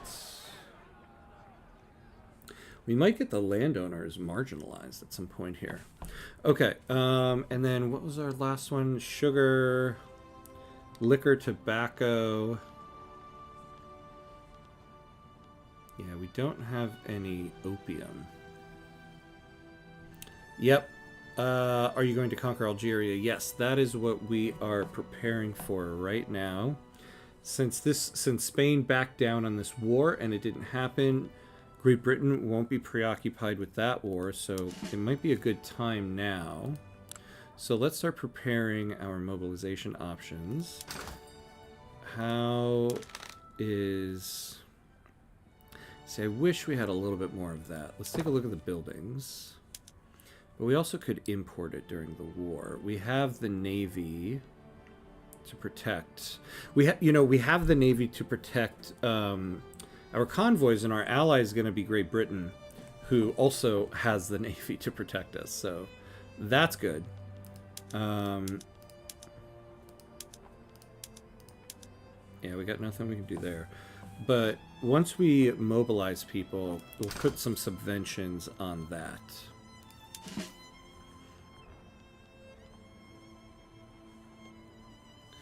How's our engines? We're lacking quite a bit in engines. But are our buildings doing well? They are hired. This won't help with that. Let's take a look at our population.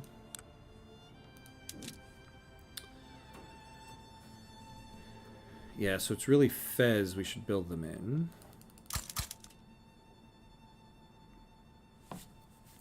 So let's build quite a few more of those. Alright, so before we start with the Navy stuff, give us these motor industries, because I want everybody off of forced march and on rail transport.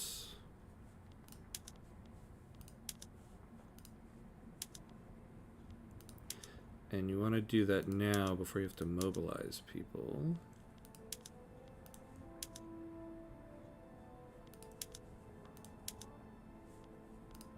Oops.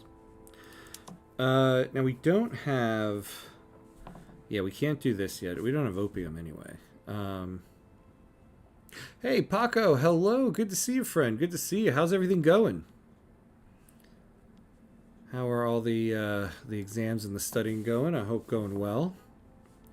Oh, we got a problem here. Ooh, we lost a general. Okay.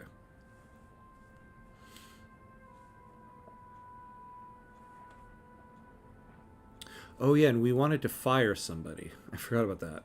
+5 offense, perfect. We'll take you. Was this the guy we wanted to fire? No, this guy's good. Who was the guy we wanted to fire? So we're at speed 1 right now because I want to get... I guess we can actually speed up a little bit because I do want to get things built, but I want to get the army prepared. Salim El Fassi and Nur al-Din ibn Muhammad were spotted in discussions about the coming election. Preachers the next day were extolling virtues of the Conservative Party.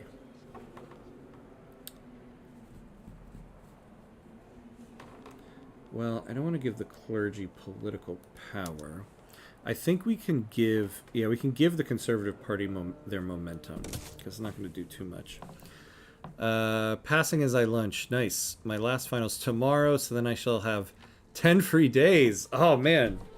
Congratulations. You deserve it. Man, what a summer it's been for you. Congrats. And thanks for stopping in. I appreciate it. High-powered small arms. Yes. We are now producing the prestige good small, high-powered small arms. So let's take a look at these buildings. Yes. They start producing them.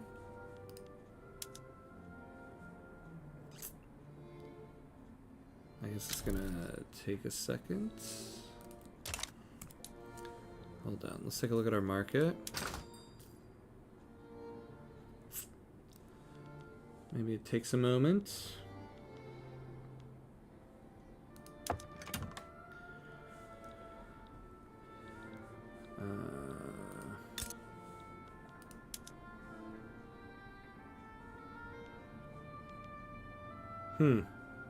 I don't know.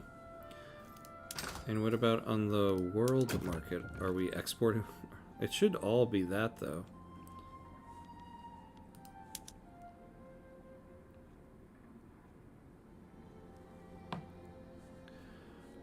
Soon. You just gotta be patient a little bit, John. We're preparing for it. You don't want to just Leroy Jenkins your way into the war, because Leroy Jenkins your way into a war with France of all places. We want to make sure we are prepared for it.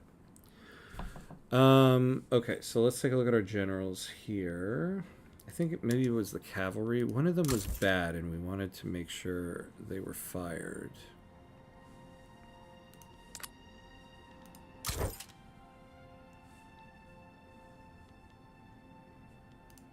Or was it the landing army? I think it was. Yeah, that's right. The guy who has shell shock. We need to get rid of this guy.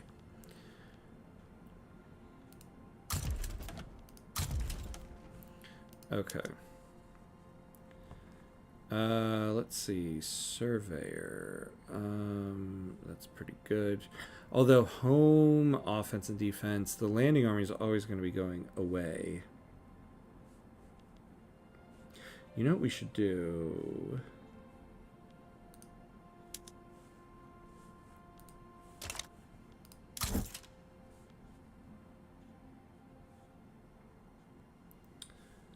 That guy, or who is our...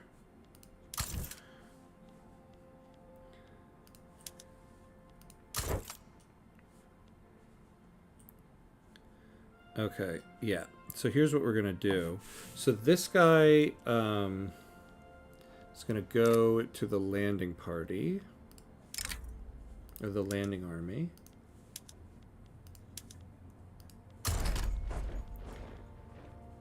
And now we'll hire this defensive strategist. Barakatab, hello there, hello there. Greetings from Morocco. Hey, good to see you, good to see you. Thanks for joining in, yes. We have ourselves a good little Morocco run. We just became Maghreb. We are preparing to take Algeria from the French. So, all is going... Well, all is going kind of according to plan right now. We'll see what happens once we start. So let's get conscripts added in.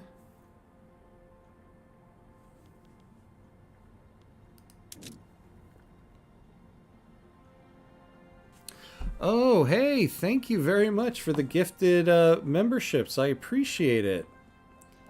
That is so kind of you. Thank you. Very, very much appreciated. That's awesome. You are awesome. Well, now I hope I earn it by beating the French here. Okay. But we are 9th in the world. We got there. All right, so what we're going to do is we're going to add another general in here. I could... we'll add this guy, yeah. I'd rather have an extra general in there. Will you also conquer the piece of Congo that French Senegal has? What I plan on doing is... Oh, wait, let me read this. The ongoing election has drawn attention to the platforms of the various contending parties across Maghreb. The electorate debates which party is worth trusting with its next term in government. All right. Yeah, we'll keep the Free Trade Party momentum going. Let's do that. So we want to give France a reason to back down, especially if we're going to have Great Britain. So we are going to make the primary objective all of the Algerian states. And then, and I'll have to see how many maneuvers we have for it. We will make French Senegal, and if we can, if we have the maneuvers, French Niger, as secondary goals. And then we'll have Great Britain join in and whoever else can join in. Because if we give them... If they back down, we'll only get the primary one. So it'll give them a reason to back down. They might not back down. They probably won't, but at least give them a reason to. If everything is primary, they won't back down.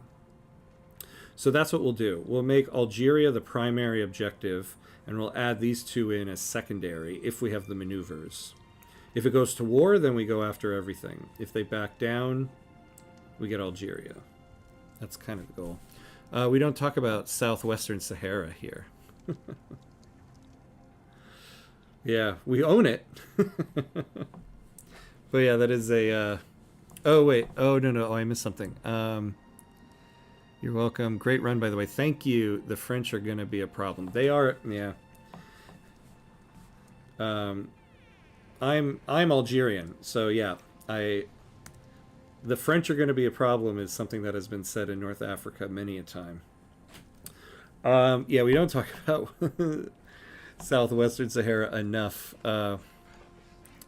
Yeah, and discussing Gibraltar right there. Well, we kind of helped Great Britain do this because it helped us become allies with them. Will you also revoke the claims that France has? Yeah, that's true. We should. I think we should have enough maneuvers based on how many allies we're going to get in there. Is Wadadi Morocco client state? Where is that? Where is that? I'm not sure. I think they still say that. I think they still say that to this day. Yeah, we do. The French are still a problem. Should try buying Senegal from them. I mean, I think if they back down and we get Algeria and don't get Senegal, then we might try buying it from them, but we'll see. Will the French war be this stream, or like, do you think you'll be prepared before you have to stop? Let's see. That's a good question. I am thinking it's going to begin this stream. I don't know if it'll end during this episode, but we're definitely starting it this episode. So let me get our conscripts situated so that we can get it started. So we have 40 here, so we'll do 5 more of this in there, and then we'll add 15 here. Good, this will finish out Fez. Alright, so the first main army is good. The cavalry, 22 and 20, 44. So we can have another 16 here.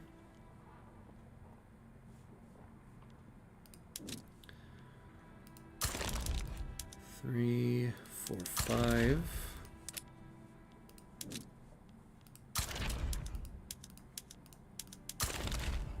Okay. Yeah. Oh, yes. So you're a neighbor then. Absolutely. Yes. Hello, neighbor. Will you sway Great Britain? If yes, then you'll win.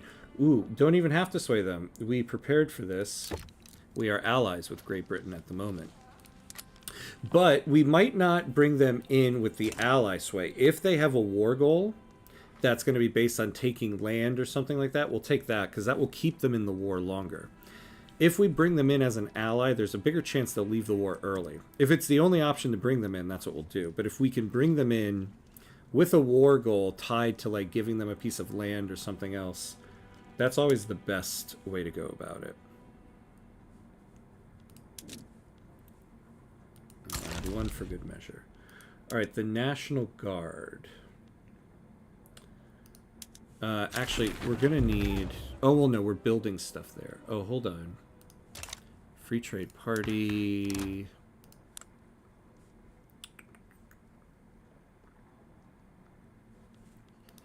Any chance of getting these guys in? No. Okay, so we'll keep this as is. Good. Armed forces are happy. We got that. Wonderful. I have an appointment at 1. Okay. It's below Tripolitania. Oh, in Egypt. Oh, right here. Yeah. Who has this? Oh, nobody. Oh, yeah, they're independent. Look at that. So yeah, maybe we go for that after this war, since nobody seems to be on that. Dude, YouTube is crazy. I can join the channel for 50 hours. It's like, oh, really? Is that what YouTube has there? Yeah, I've started to notice, like, the conversion rates and stuff are much different. All right, hold on. So we have, oh, you could probably sway the part of French Senegal. Probably. So we're going to have 20 and 20. We're going to have 40. We can do 20 more. Okay, so let's just add... We'll add that. 3...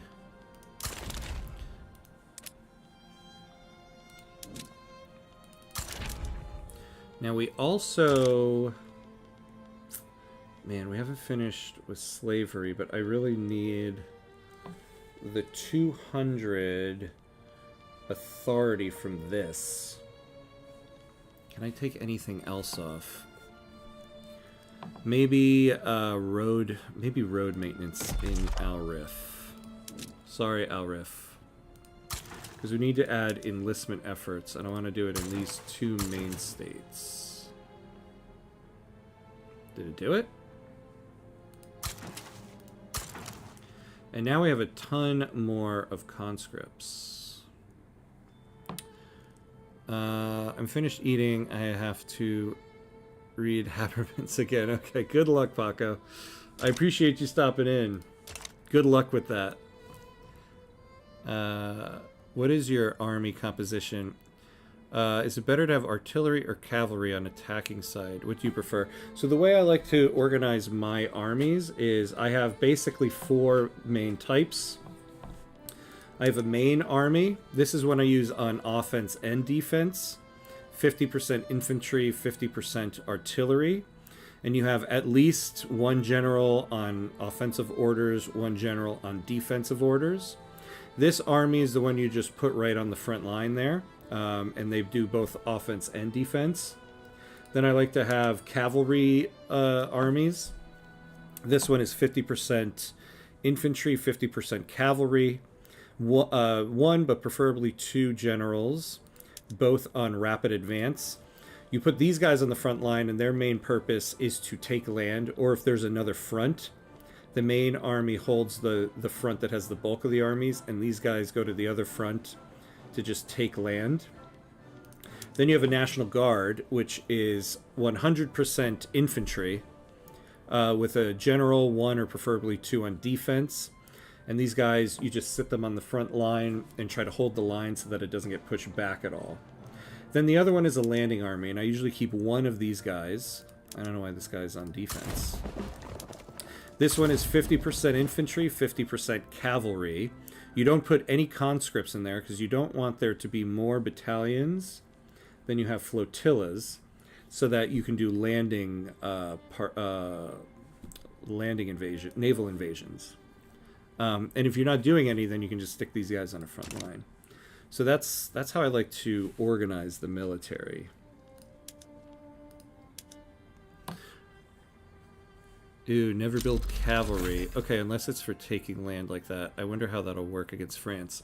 Yeah, yeah, you don't put cavalry like mixed in with artillery or anything like that. That's why I call them the main army. These first and second guys are the main army on the front line. These guys I want to go take land elsewhere. To be honest, I might, depending on where France creates the front line or puts the bulk of people, I might send the cavalry over to Tunis and then try to come in from this side and just start acquiring land that way. Alright, so we have many more conscripts to place now, so we'll place...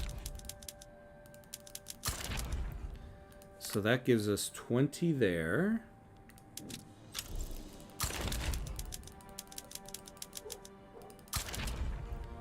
Law debate failed. Hey, we're up to 8th.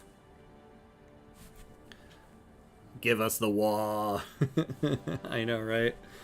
We're almost there, almost there. So 40, 60, 80. We're going to need another guy on here. Cocaine addict. Actually, not bad. Oh. Yeah, I don't want to give a landowner. So we'll take the cocaine addict. Okay. We've got some money in the bank to help us. I would have preferred to have dynamite so that we could use a production method in the munitions. So let's take a save because we're ready. And we're going to create the diplomatic play and see what happens. Here we go.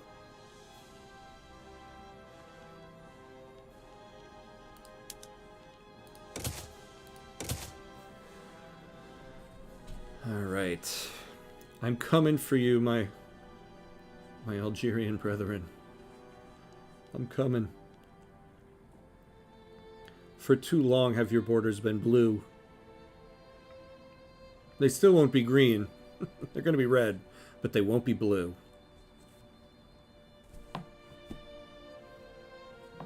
One of the best things about Paradox games is finally reaching campaign-defining moments like this war. It is, right? This is going to be a campaign-defining moment because this could go well or this could go horribly wrong. We will find out. All right. So, luckily we have claims now. So we're not going to suffer as much infamy. So let's start with French Oran, or sorry, it'll probably just be called Oran, yeah. So Great Britain. Really, Scandinavia? You're going to join France? I thought we were buds. And Belgium? Et2, Brute. Et2. Look at that, we're only going to get 8 infamy for that. Alright, let's do this. Let's see what happens. Okay, the moment we all waited for. Yeah, let's go. Let's go, go, go. Okay. So they refused it, so let's set up our demands here. So we have 95 maneuvers. We possibly have a chance to get Netherlands in there. So to start, I just want to make the Algerian states... Okay, we're probably going... So we don't want to be infamous before we call people into the war.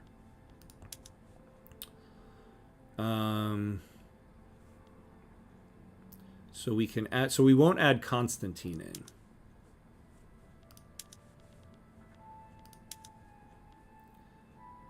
Ooh, actually, we don't know what the... Our infamy is at 20.6. So, yeah, okay. So, we won't add the other ones in. We'll wait until we can call people in to add the other goals. The worst thing to happen in these wars, Great Britain join the opponent. Loads pre-war, yeah. Well, they can't, though, because we're allies. So they can't join against us. So that's good. Alright, let's mobilize everybody.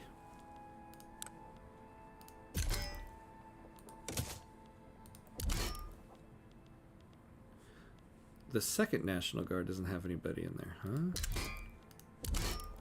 Really? Wait, what do you mean upgrade? Oh my god. You know, just when you thought you had everything set. There isn't anybody else like that, is there? Everybody better damn well be on skirmish infantry.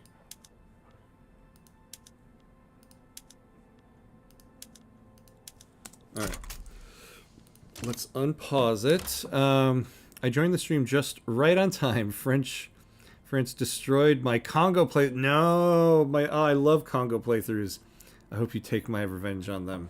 I will do it for you, for Congo and for Maghreb. Oh, okay. Let's send people. I'm gonna pause for a second. I want to make sure we get these right. So the inner Morocco front. So we want the first main army. Oh, National Guard. Yeah, raise your conscripts. What the hell are you doing? On the inner Morocco front. And we're going to put the second main army on the inner Morocco front. And the second National Guard here. And then I want the cavalry to loop around. Come over to the Tunisia front. The landing army I'm going to send over there. We're not going to be doing naval invasions. We're not going to be able to naval invade over there. Then I need somebody protecting our shipping here.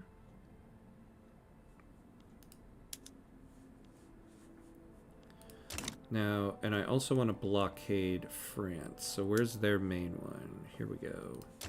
So we're going to take the main Maghrebi fleet. You do blockade.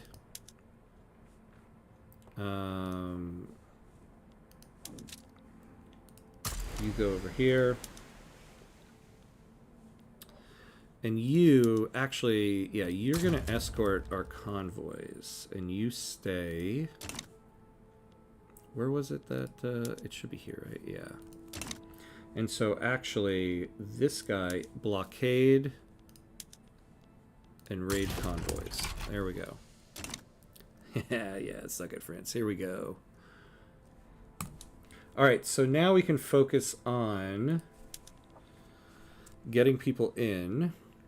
So once we get in Great Britain and hopefully the Netherlands, we'll make these two primary, we'll add the other Algerian states, and then we'll see what else we can add in. So they're going to try to take Tunisia and inner Morocco. Interesting. Let's bump up the taxes for this one.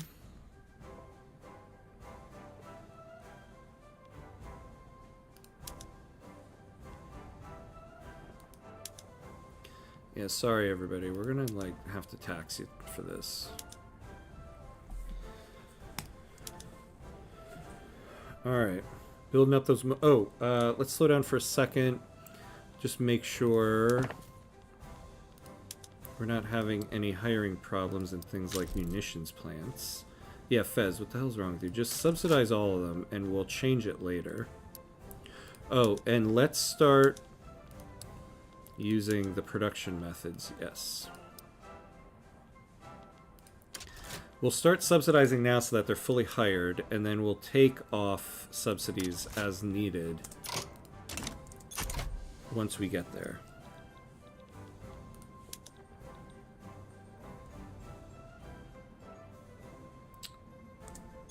Excellent. Here we go. All right, Great Britain.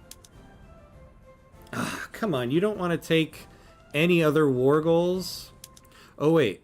Ah, man. I would have given you, like, any of the two African states I have. But I'm definitely not giving you those. All right. So we're going to have to just call them in as an ally. I would have liked to give them a different war goal, but good luck. Right now, I'm playing as Herat. Ooh, another favorite of mine. My goal is achievement. This game, after 400 hours, clicked finally. Yes, I love that moment. I love to hear that. The game finally clicked for me when I was in a Cabal run. So I don't know, maybe there's something about that area there. Good luck, my friend. Stick it to the Russians and the British, as you do with a Herat run. And Persia, I guess. Alright, great. So now we got all those guys. They're worried. What does the Netherlands want? Yeah, so none of that. A treaty article. Investment rights. Hell yeah. Join our war. You can take investment rights on France.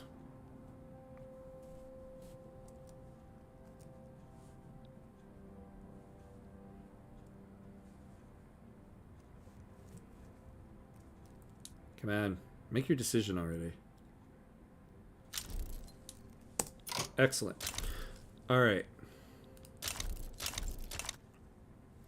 Allying Britain in Vic 3 is like having half the war backing you up. Seriously. Like, look at this. This is insane. Okay, so now... Oh, wait. Do we have somebody else that might join? Oh, Greece. That's cute. But no, we don't want to waste stuff on that. Is Senegal, nonetheless, did they try just asking them? Oh, in Senegal, nonetheless, did they just try asking them? Oh, yeah, that's right. No, they're probably forced to join because they're a subject. All right, let's add in Constantine. East Sahara. So that gives us 16 more. So we can't make any of these primary. I mean, we can, but we can't. So we're not really going to be able to add in Senegal. Damn, France has Hawaii. So what we're going to do is we're going to make sure Algiers is primary. Sway Greece for the meme. Yeah. I mean, honestly, like, how many maneuvers will that take us? Oh. Greece. Slow your roll. What are you talking about? No way. Now, here's the difficulty. They're worried if they back down, we're only going to get Oran. We could make Algiers primary to make sure if they back down, we at least get that. Or we get some money. Like, how much money could we get? Yeah, like, what if we did the 15 that we... So we couldn't do that.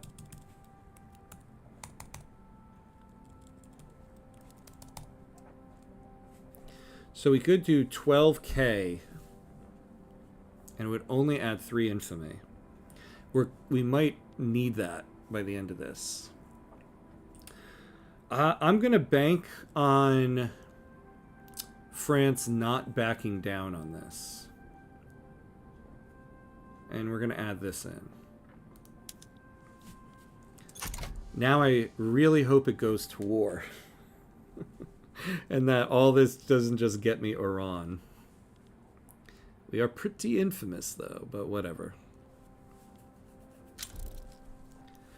Ah, Belgium. Okay, they probably aren't backing down now that they got another ally. Oh, now we can speed up. Alright, so let's take a look. Scandinavia. What did they add in? Oh, enforce investment rights. Oh. No, enforce investment in the Cape Colony. Oh, so this isn't even us. Man, they want Fez. God, if we lose this war, that's gonna be a pretty difficult. Look at our mobilized armies, though. All right, how are these front lines looking?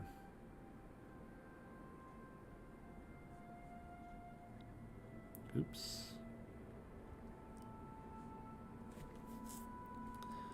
Alright, in tonight's stream, this lagginess will be fixed. That I can guarantee. I'm going to use a different system. Ah, you withdraw it, huh? Off the topic. Oh, Yanni, hey, hello. Off the topic, have you seen on your gameplays the current patch Brits are extra aggressive? My last 3 runs as small country, they ruin all runs. They didn't in an earlier patch. Well, they did on Lanfang run. Interesting. I haven't noticed it necessarily, no. But we are still really early in this, yeah. Escalation got paused for a little bit. But I bet they could be based on the country you've been doing. I haven't played any runs with countries that they usually go for very quickly, so maybe that's it. But Lanfang, yeah, they would definitely go for that quickly. In this run, we befriended them very early because I knew we were going to be taking on France at some point. So we didn't notice any aggressiveness in this run, but that also is definitely informed by the fact that we were befriending them very early. Okay, we're outnumbered here. What do they got? 53-43. Yeah.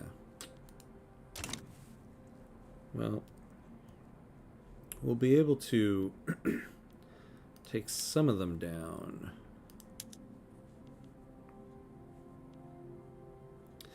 Now, maybe I should set these guys to...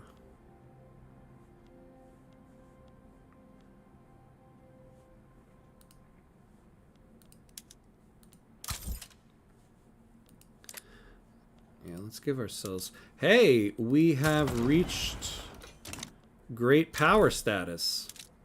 We are a great power. Woot woot. We leapfrog Belgium. Look at Austria. What's going on with Austria? Nothing visual. Alright, let's speed this up so the war can break out. Good, we are getting through these motor industries. You guys are definitely not going to be losing money for a long time.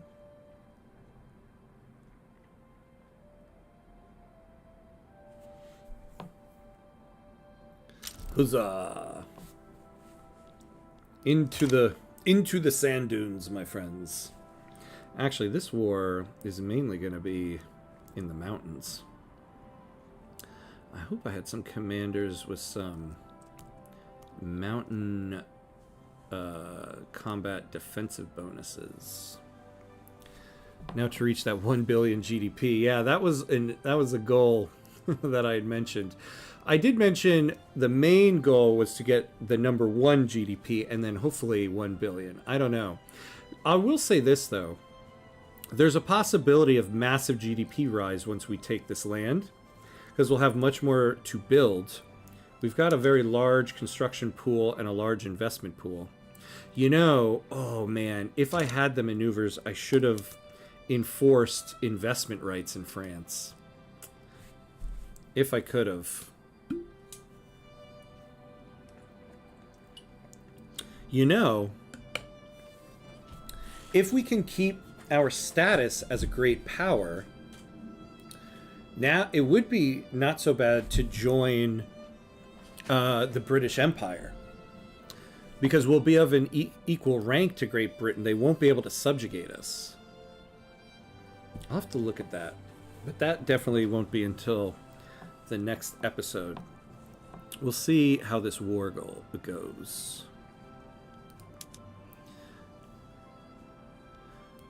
Yeah, we are only halfway-ish, right? I feel like this diplomatic play, though, is taking forever. This is a massive war. Look at how many soldiers are about to go at it here.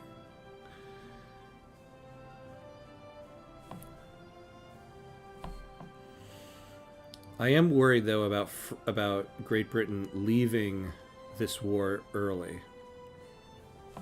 I do have that in the back of my mind, I will say. But they hate France, so they might stay in just for that. I wonder, do we have the option to join? If we joined the British Empire now, they would stay in. Oh, they don't have enough leverage yet over us. But Great Britain would accept. Alright, well, we can't do it now, so... Alright. We're in the countdown to war.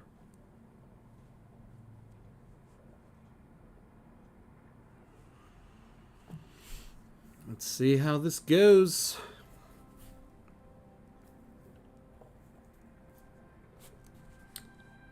What embargoes ended? Nothing for us. All right, guys. We are in the war. We are in it. Maybe we'll go to 4 speed for a little bit as it starts to ramp up. You know, it would be really helpful, actually, if Great Britain naval invade. Oh, they are. Oh, just as I say it. Well, the Cape Colony is. Good for you guys. All right, how are we doing here? Us against Scandinavia. Look at that. Oh, do we have our prestige small arms yet? We do. Yes, yes, and yes. So we should be getting... We might not be getting, though, the benefit. I think you need 100% of the small arms to be the prestige one. What is this? Smirnoff We got some Smirnoff vodka. When did we get that? Not bad. Not bad. Alright, so let's take a look here. Are we getting any modifiers?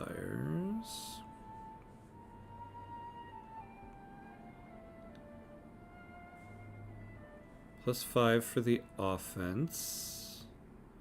But that's from the company.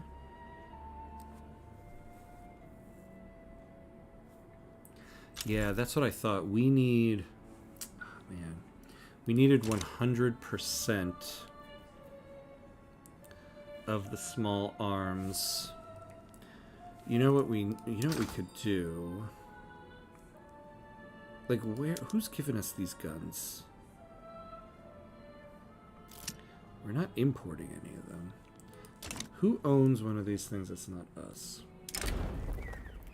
It has been suggested that we take and distribute some pictures of our country's most famous landmarks.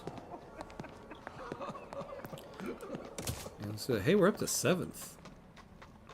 If we lose this war, we're not going to be this high, I can tell you that much. If we win it, though... let's see. How are our navies faring? Ooh! Hey, Ferris28, thank you for the follow. Welcome in, welcome in. How are you? Look at that.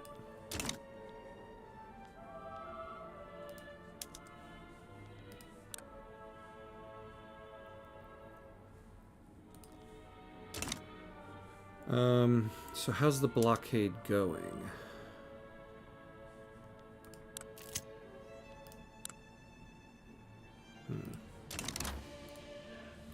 Damn, how did we get to legislative failures? Ooh, let's slow down for a second. Who's sinking our convoys?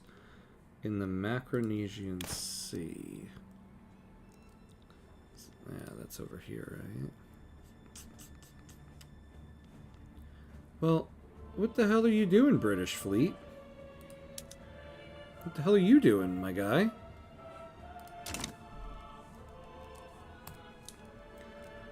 Alright. Oh, we are making progress. We are going into Iran.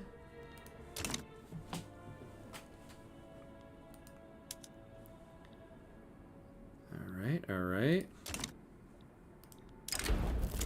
After a chance meeting in a cafe and a thoughtful conversation, Saad al-Din al-Binzarti has recommended that Yusuf ibn Kamil, currently residing in Maghreb, be granted permanent residency.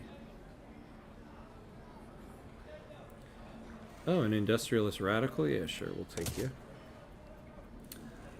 The deposit... Oh, the despot. Not the deposit. The despot of Stockholm. Opposed to the arbitrary and illiberal rule of the Emperor of Scandinavia, the rural folk have fallen in with the Anti-Scandinavian League. Well, yeah, that's what happens when you go to war. Fine. We don't like him anymore either. Yeah, got expensive tastes. That's right. Seems like Moroccans is cringe cling to slavery. Yeah, it is. Well, so the problem is that our leader, we have a monarchy and he's a slaver. Like, if this fails, we're getting rid of the monarchy. We just have to get a different leader in there. That's why it's been so difficult to get rid of slavery. And it's just been like a thorn in my backside this whole run. I should have pushed to get rid of monarchy much sooner, to be honest. But we got distracted by things. This music is intense. I think the game is trying to match the music to what's happening in the game right now. Or is it just me? Because I'm in a war for my life. Yeah, look at that. Alright. Any more progress here? 26%. Forgot to look at what the percentage was earlier. Yeah, come on, British Navy. Like, it's your whole thing. The Navy.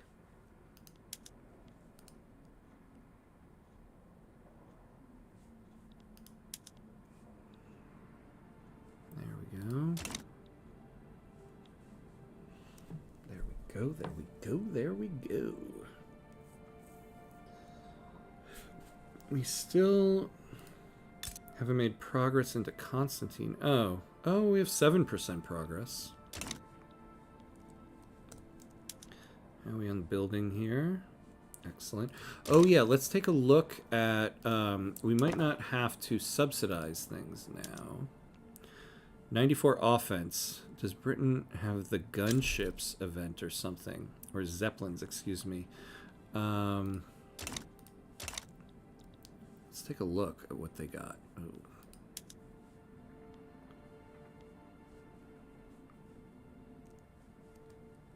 Where did their guys go?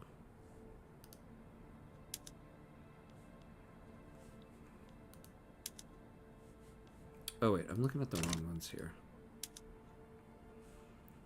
What do they have? So they got torpedo boats and ironclads. Do you play EU4? Kinda. I'll be honest. I'm still kind of getting my bearings in EU4. I'm still kind of a novice in that one, but I've recently decided because I wanna jump in like at full speed when EU5 comes out. So I'm gonna start really actually like sitting down and trying to learn EU4. My problem has been like I knew how much time and effort it took me to learn Victoria 3 that I'm like, do I have that much time in my life to learn another Victoria 3 and what people say might be even more complicated than Victoria 3? I don't know. But now I'm at a point where I'm like, yeah, I think I'm ready to do that. So I've played some EU4. I wouldn't say I'm very much still a novice at EU4. Paradox composer, when asked to make a song about game in Victorian Erin, Baja! Right? We just need something soft and light. It's a video game, right? Like, that's what they're doing. All right, look at this. We are making progress in Oran. Excellent. Still not so much there, but that's fine. I'll wait for EU5 to learn EU. Yeah, that's what I was thinking. When I first got EU4, I had heard like, oh, there's an EU5 on the way. So I never really focused on learning it because I was like, oh, I bet you I'll learn it right when EU5 comes out.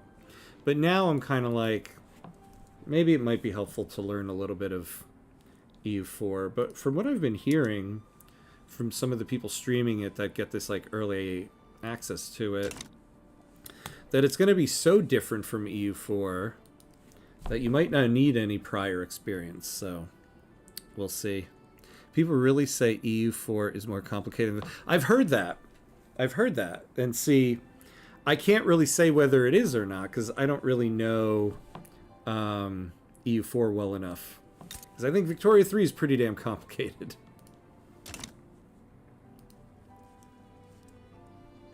Uh-oh. Okay, hold on. We're going to take... Oh, well, I gotta get new my headphones are dying. I gotta get other headphones. So maybe we're only like 8 minutes before the break. Maybe I can get them to get Twitch to do the ads now, and we get our break taken care of, and then we can do the rest of the stream. Yeah, that's what we'll do because my headphones are about to die. So we're gonna take a very, very quick break. I'm gonna get my headphones, take a quick bathroom break, and then we will be right back.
All right, we are back. New headphones acquired. Let's continue the war. I think EU4 is easier than Vic 3, but again, I have like 5k hours. I think EU5 is going to be different, but experience always helps. Yeah, I've heard from some people that EU5 is kind of adopting a little bit of Victoria 3's economic system, so that's kind of exciting. I can see why maybe EU5 might be more complicated. But that's good to know that maybe EU4 isn't as complicated. It doesn't make me feel as daunting to dive into it now. EU4 is way easier than Vic 3 in my opinion. EU5 will certainly be more complicated in terms of complexity to Vic 3, however. Okay. Okay, you guys are making me feel a little bit more at ease about jumping in there. Oh! We took East Sahara. That's something. As one of the war goals. I know a guy that is sure EU5 is going to be worse than EU4. Really? But he only likes games he played for 3k hours. Yeah, that's funny. Yeah, I have not heard that from anybody. The people who I know like EU4 seem really excited for EU5. So yeah, I don't know. You know, okay, something... That war goal for the money... I just thought of that. So I forgot. We need a French incorporated state. Tell me they incorporated any of these. Oh, hell yeah, they did. Of course you did, France. Nice. So we don't have to invade the French mainland. Did you incorporate this one? Okay. I was going to say, why the hell would you do that? No. Okay, but once we take one of these, that will cover that war goal. Yeah, he likes Vic 2 over Vicky 3 and CK2 over CK3. I mean, I've seen... Ooh, what perfect timing to get military statistics. We are going to up... Oh, that was very... The gods have shined down on us, everybody. I've seen some people post stuff like that, that they're like, oh, I prefer Vicky 2. Now, again, I should say, I never played Vicky 2, so... I joined in at Vicky 3. So I shouldn't judge. Never played it. But I've watched some video... just out of curiosity, I watched videos of people playing it, and... I don't see how. Okay. Well, CK2 is indeed way better than CK. Really? Interesting. I've never played CK2 either. I began my Paradox career in CK3. CK3 is what led me to Victoria 3. But I've seen image. So I really like CK3. But that's interesting that CK2 is better than it. I should try it out because I've seen CK2 is free on Steam. You can get it for free. So maybe I should give it a try. I wouldn't say way easier. It's more like linear. Once you get the game, it's pretty much a done deal. Okay, Vic has more depth and mechanics. Yeah, and Vicky 3 is constantly adding more depth and mechanics, as we've seen with the 1.9 update here. Well, Victoria 2 was a lot more complete than Victoria 3 at release. Yeah, so that's the thing. I see people... people have said that, like, oh, CK2 is a more... Or, not CK2. Victoria 2 is a more complete game. And I'm like, well, yeah, of course it is. It went through its entire lifespan already. And we all know what Paradox games are. They're going to release DLC after DLC and updates. I find it funny because, like, I feel like when Victoria 4 gets released, whenever, you know, in the future of life that is, I feel like you'll hear the same thing. People will be like, well, Victoria 3 is better. It's more complete. I'm like, yeah, it's more complete. It's at the end of its life cycle. It's as complete as it ever will be at this point. Whereas the launch of Victoria 3, I'm not saying it was without flaws, but it was a game, you're comparing a game at launch to a game that has had its 10-year lifespan already. Yes, CK2 is better for sure. Interesting. Okay, now, given that CK2 is free on Steam, now you guys have really got me interested. I have to go try it. And we have Constantine. So we just need to take Algiers and Sahara. Actually, we have the primary war goals. The only primary was Oran.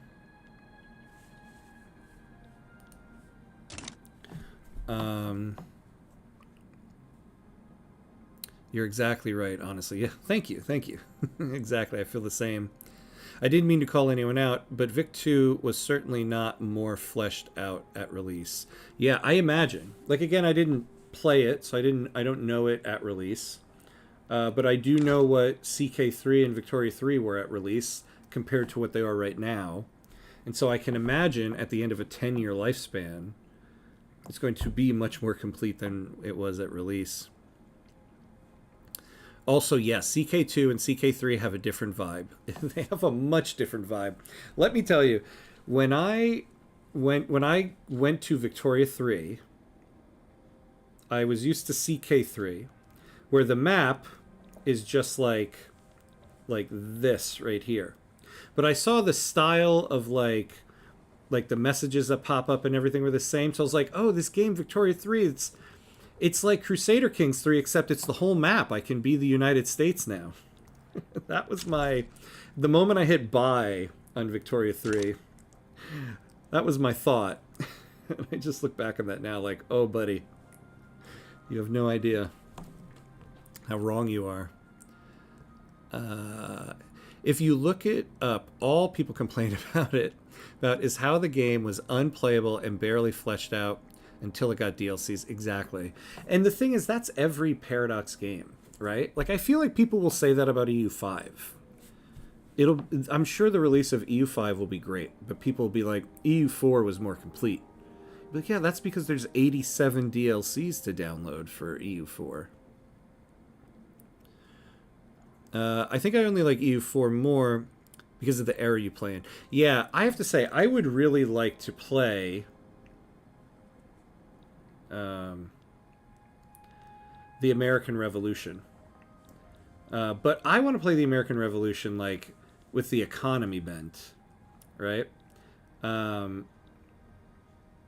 There is actually a mod I found for Victoria 3 that starts at the game at 1700. Problem is, with that one, there's no tech until you reach 1836. But still, I want to give it a try. That does sound interesting. I like CK3 more because it's less silly. I don't know. CK3 can be pretty silly sometimes. I guess depending on what you're trying to do. I wish Hearts of Iron 4 has treaty system like Vic 3. It's a bit dull. Yeah, I also don't have as much experience in Hearts of Iron. I bought it on the last Paradox sale. And so I've said, oh, I'm going to try to learn that one and get into it, but all of the YouTube video making and streaming has not allowed me to learn a new Paradox game. And I mean that in the best way. Yeah, absolutely. It's every Paradox game. Also, EU4 has more of a lifespan. You play from 1444, yeah, to 1821. I wish Victoria 3 was more than 100 years. I know you can continue past 1936, but yeah, sometimes I wish it did go a little longer like the other games. Indeed it is, but I love them so I'll continue to put up with it. Yeah. Yeah. Is our crux as Paradox enthusiasts. But honestly, I don't mind it, because you get meaningful updates to the games. Like, the thing is, people complain about Victoria 3 and, you know, its launch and all this stuff. I actually didn't mind the game in those moments. Like take the change to the trade system with this last update. Hold on, what's going on here? I'd say I didn't mind the trade system before the update. Now, the trade system now is 1,000,000 times better. Don't get me wrong. I'm not saying it's not better. It's 1,000,000 times better. But I didn't realize I needed this update so bad. I thought, you know, the trade system, it could use some improvements, but it has its merits. Little did I know how much better it could be. So that's the thing, like, when people say the game is unplayable, I'm always like, the game is playable. Maybe it's just not your game, you know? Same here. Love Paradox games. Makes you think and challenge yourself. I don't any other strategy games can even hold a candle to Paradox games. Yeah, I have to say, I am a very, very long time Civilization player. I've been playing Civilization since Civilization 1 when I was 8 years old. And I have to say, since I've started playing Paradox games, it's a little hard to be as enthusiastic about Civilization, because it's just... the strategy of Civilization after being engulfed in Paradox games just seems a little less. I still enjoy Civilization, don't get me wrong on that, but I can kind of see how complex a game can be now. Indeed, no other game comes close in regards to that feel. Thus, they have no competition, which is how they got away with this policy. Yeah, right? There's no other company that really does what Paradox is doing in terms of, like, historical simulators. Although there's supposed to be some new game, I think, called Gilded Age coming out that's supposed to be some type of Victoria competitor. So, man, we'll see how that goes. But I don't think there's a release date even on that yet. I personally think trade was even worse than the military system last patch. When they announced the change, I teared up a bit. Yeah. They're speaking to me. They're speaking to me. I mean, the trade system is fantastic now. Little did I know what could be done. Alright, so we're about to take Algiers. Last thing will be the Sahara. And then... Oh, you know what? Hold on. Okay. We need to send some people to some fronts. I didn't realize our armies just went back...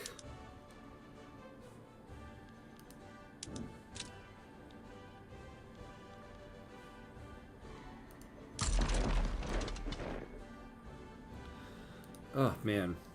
I heavily apologize to everybody for the computer lag here. I tried a new streaming, or a new setup, and obviously it not best. It'll be back to normal in tonight's stream. How did these guys... Okay. The major problems for Vic 3 is that your actions sometimes works and sometimes don't. You just don't know what really works specifically with the money. You need to be a human calculator to get it. This is true, right? This is true. There's so many little decisions you make in the game that you don't realize have, like, cascading effects down the line. Like, how many times I've, like, tried to get out of a certain situation, and then next thing I know, I'm in, like, an uber capitalist run or, like, an uber socialist run instead of staying more in the center. Do you play any fighting games like Street Fighter or Tekken? Not really. I mean, back in the day, you know, I used to be big with, like, Mortal Kombat. And when I was a kid, I loved, like, Street Fighter 2 in the arcade. I was never as big into Tekken. I was more into, like, Mortal Kombat and Street Fighter. But I have to say, I haven't played one of those in a long, long time. It would be a kind of cool nostalgia thing to go back to Mortal Kombat and Street Fighter and see what it's like right now.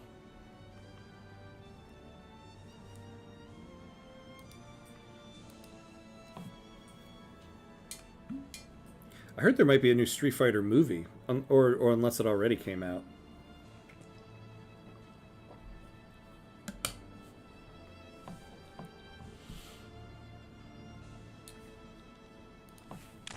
Alright, we are really getting our convoys sunk. Oh, did our navy get defeated?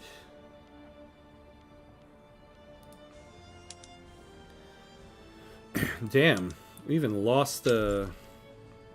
Oh, we lost an admiral. Plus 20% admiral blockade strength. Yes, we want you. We choose you, Pikachu. Yeah, so these guys... Oh boy. Damn. There's gonna be a... something that take Britain's attention away from us. Don't like the sound of that.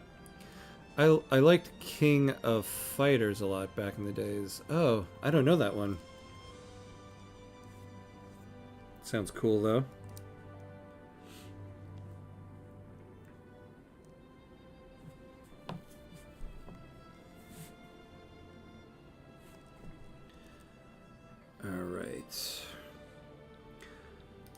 Alright, so far things are going okay. At this point, I should probably take a look at what are the rest of our war goals here. Enforce investment rights in Senegal. We're going to need to hold that.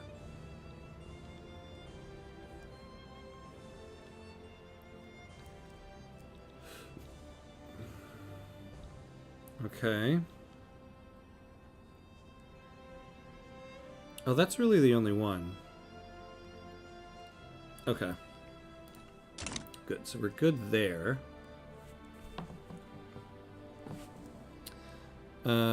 I see you are more into 2D fighting games. I also play Street Fighter 6 and play Ryu. Yeah. Yeah, the 2D stuff was like where I did it. I remember a long time ago I played one of those first like 3D Mortal Kombat games. And I was just like, the three-dimensionalness of it, I was like, man, I've been out of the game for too long. Apparently I can leave the rap game alone. The game don't need me for that one.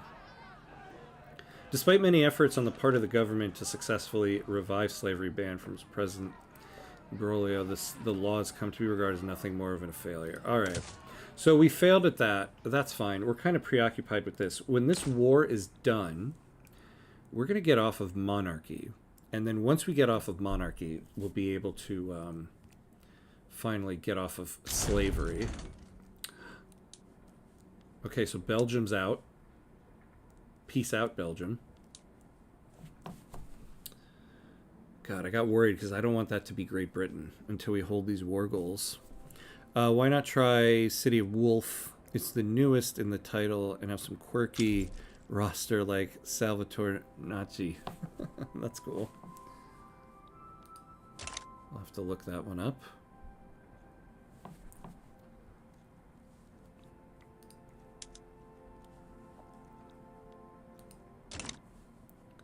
Ooh, 8th. We were at 6th, you know.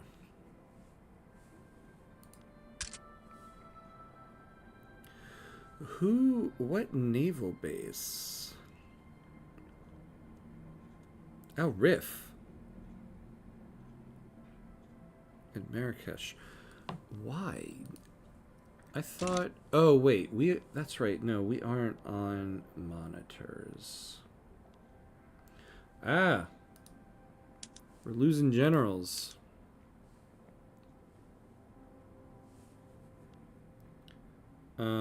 Or we could promote 2 industrialists, a modernizer, market liberal, okay. And then the National Guard. I wouldn't mind these guys having a second person.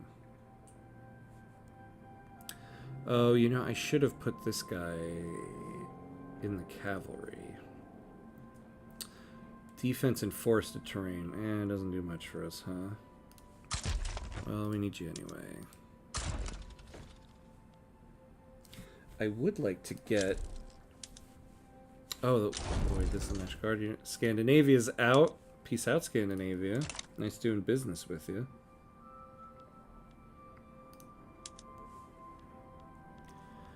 I want to get this trade unionist in there. Give them some power. How's our build queue going? Okay.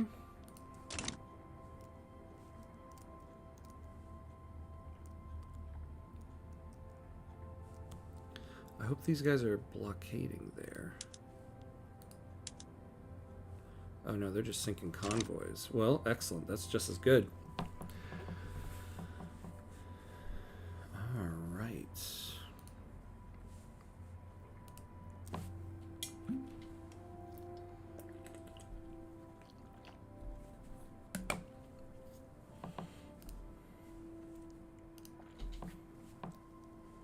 We are doing some work today. Off to a Monday morning, indeed.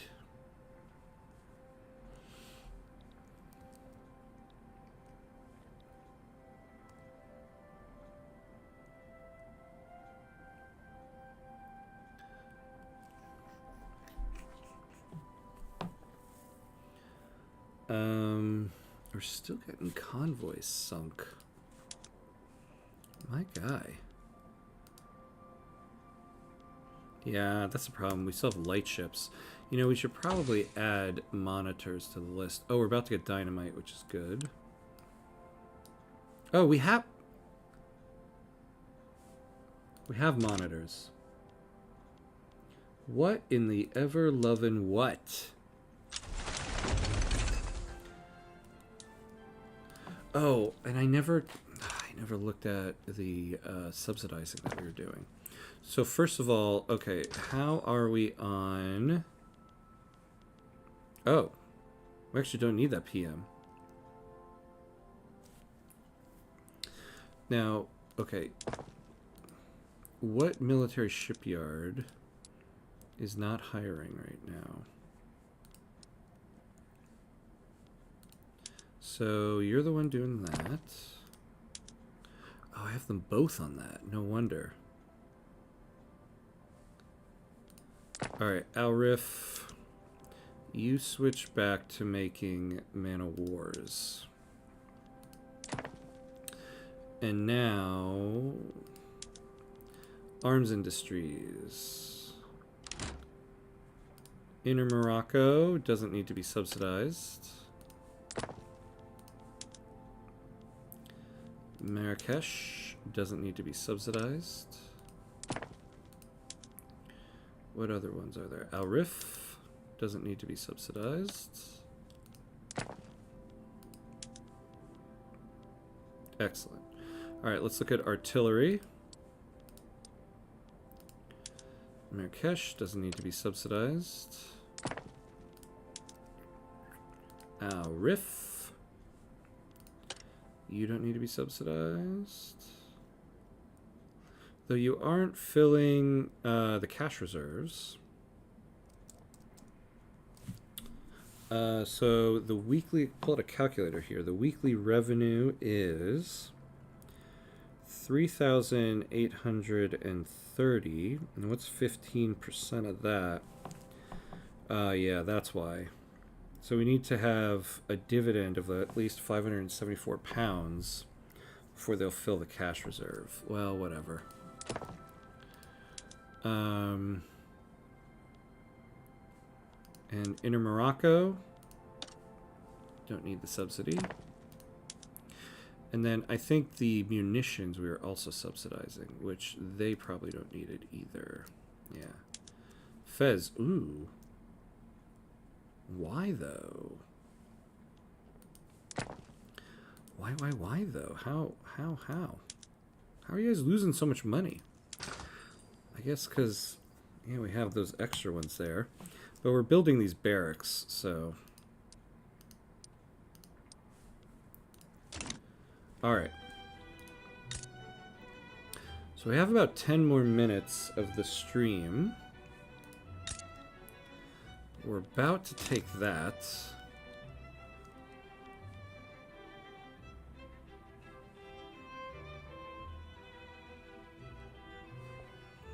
Man, I can't believe how much our rank went up this episode, though. I think we're going to stay a great power. Yeah, we keep leapfrogging with the Netherlands here. Also, let's take a look at how much has this prestige guns helped us. Look, yeah. So because we have the prestige good, we've pretty much overtaken all of the exports. We need more trade centers. Look at that. Look at that. We're making 45k off of this. A calculator to call for update patch would be hilarious. Oh yeah, a calculator for quality of life for update would be, yeah. Yeah, like an in-game calculator. Be like, you guys need this, trust me. Oh, wait, hold on, though. We don't necessarily want to build these trade centers. Did we give... Yeah, we gave trade center. So we want these guys building it. What am I doing? I mean, I don't want to leave money on the table here, but we also really need them to be building it.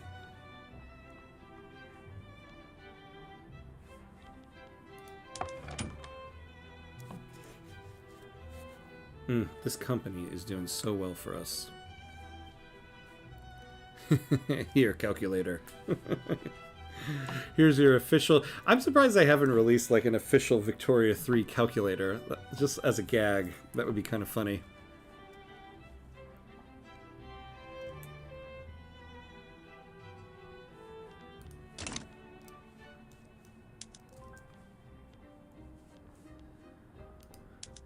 Oh wait, what was that? Trade center in the Yoruba states. Okay. Good, trade center in Fez. Oh, but that's... I gotta take... Okay, I don't want you guys building any of those.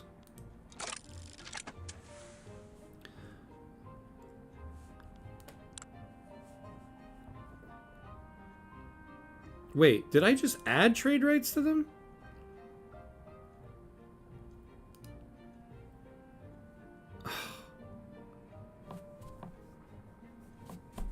Wait, how are they building a trade center without the...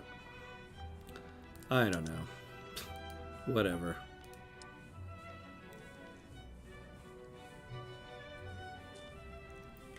Alright, how are we doing here? Oh, I gotta speed it up.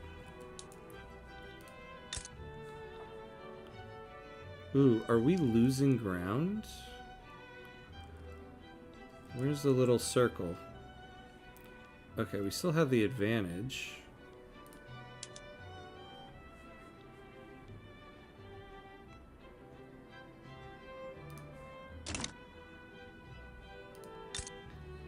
We've got to take this state. Ah, we took it. Okay. So now...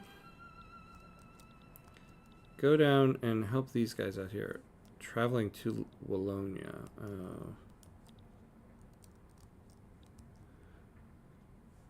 Oh, that's the British one. No, no, no. Okay. So I want... Station North Africa. Yeah, the National Guards. You guys stay there. Landing Army. You can go to Wallonia. I want... the first main... Oh!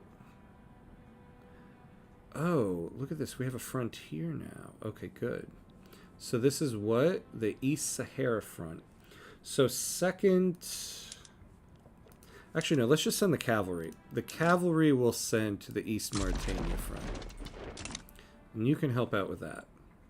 Yeah, and then start taking over here. Did you get your name from an anime? The name... No, the profile kinda... It's from China Gacha Game.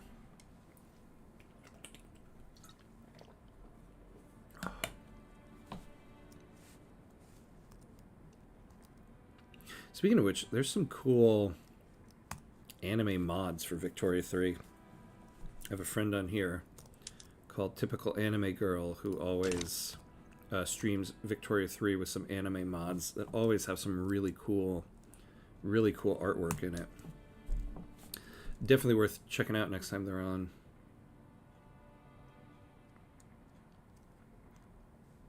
Hey, hello, hello. Toxicity Rose, hello. Finally here, yeah.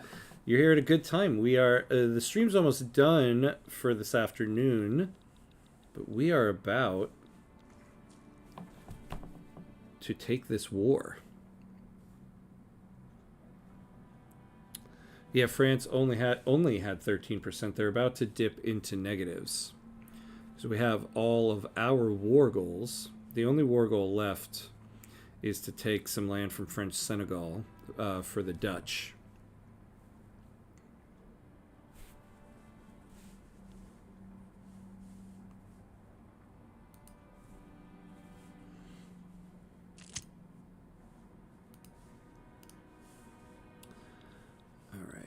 What do we got? What do we got? Industrial boom. It's the best kind of boom. With the recent expansion in both the production and consumption of explosives in our country, there's been much debate on whether the military or the industrial sector should have the priority.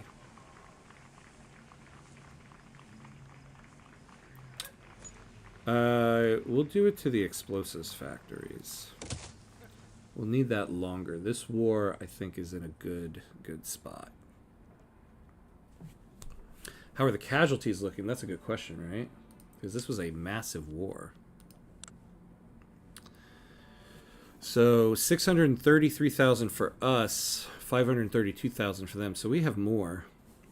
And we have more wounded. And it cost us almost 3 times as much. But it is worth it. Well, we had more soldiers, too. We had much more soldiers. Oh, yeah, look. In the end, we started off with almost 3 times as many soldiers. So that makes sense. I'm kind of surprised Britain not wanting French Senegal or other French colony. Yeah, wasn't that, like, incredibly surprising that they didn't have any war goals that they wanted to take? I thought that would be guaranteed. Like, they have British Senegal. Why wouldn't they have wanted to just take French Senegal? I don't know. Crew people are having a hard time getting employed in Fez due to the prejudices of some MZ employers. How much would 5% authority be? Ooh, yeah, we really can't lose that. Crew in Fez. How many crew do we have in Fez?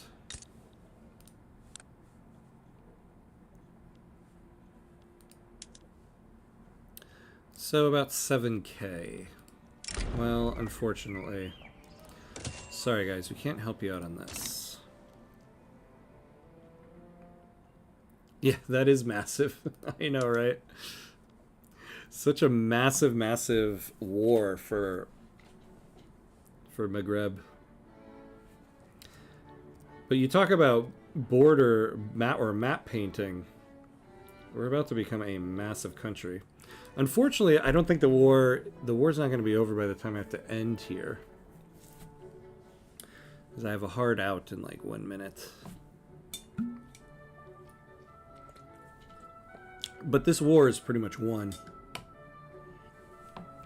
It would take something massive to really end it now.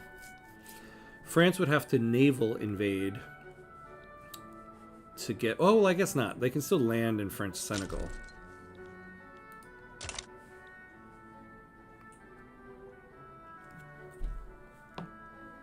Alright. Well, unfortunately, I am at the absolute latest time I can go for right now. So, we're going to have to end it here. But man, did we do some work today. We are about to take Algeria. We're about to get money off of France for the next 5 years. So, I'm continuing. So I have another session tonight. Yep, I am continuing tonight. So there's another session tonight. So that starts around 8:15, 8:30 p.m. Eastern. So that's in about 6.5 hours from now. So wherever you are. Yeah. Oh, Toxicity Rose. Yeah, I'm sorry. Maybe 1 hour. I wish I could go another hour. Because now I really want to... Now we can really ramp up a bunch of stuff. Yeah, thank you. I'll see you tonight. Yeah. So yeah, we'll be continuing tonight. Continuing more of Morocco's modern life here. As always, if you haven't already, give me a follow on Twitch or subscribe on YouTube so you get alerted to the next time you're on. If you haven't joined the Discord, I have a link pinned in the chat. We have a Discord now, so definitely take a look at that. But yeah, thanks guys. Thanks for watching. And to everyone else who's watching, thank you as well. So yeah, that'll be it for now. As always, be awesome. I'll see you next time. 7 a.m. in Asia. Oh man. Well, when I start up again, it'll be a much easier time, but you probably need to get some sleep. Sorry. Yep. All right. Have a good one, everybody.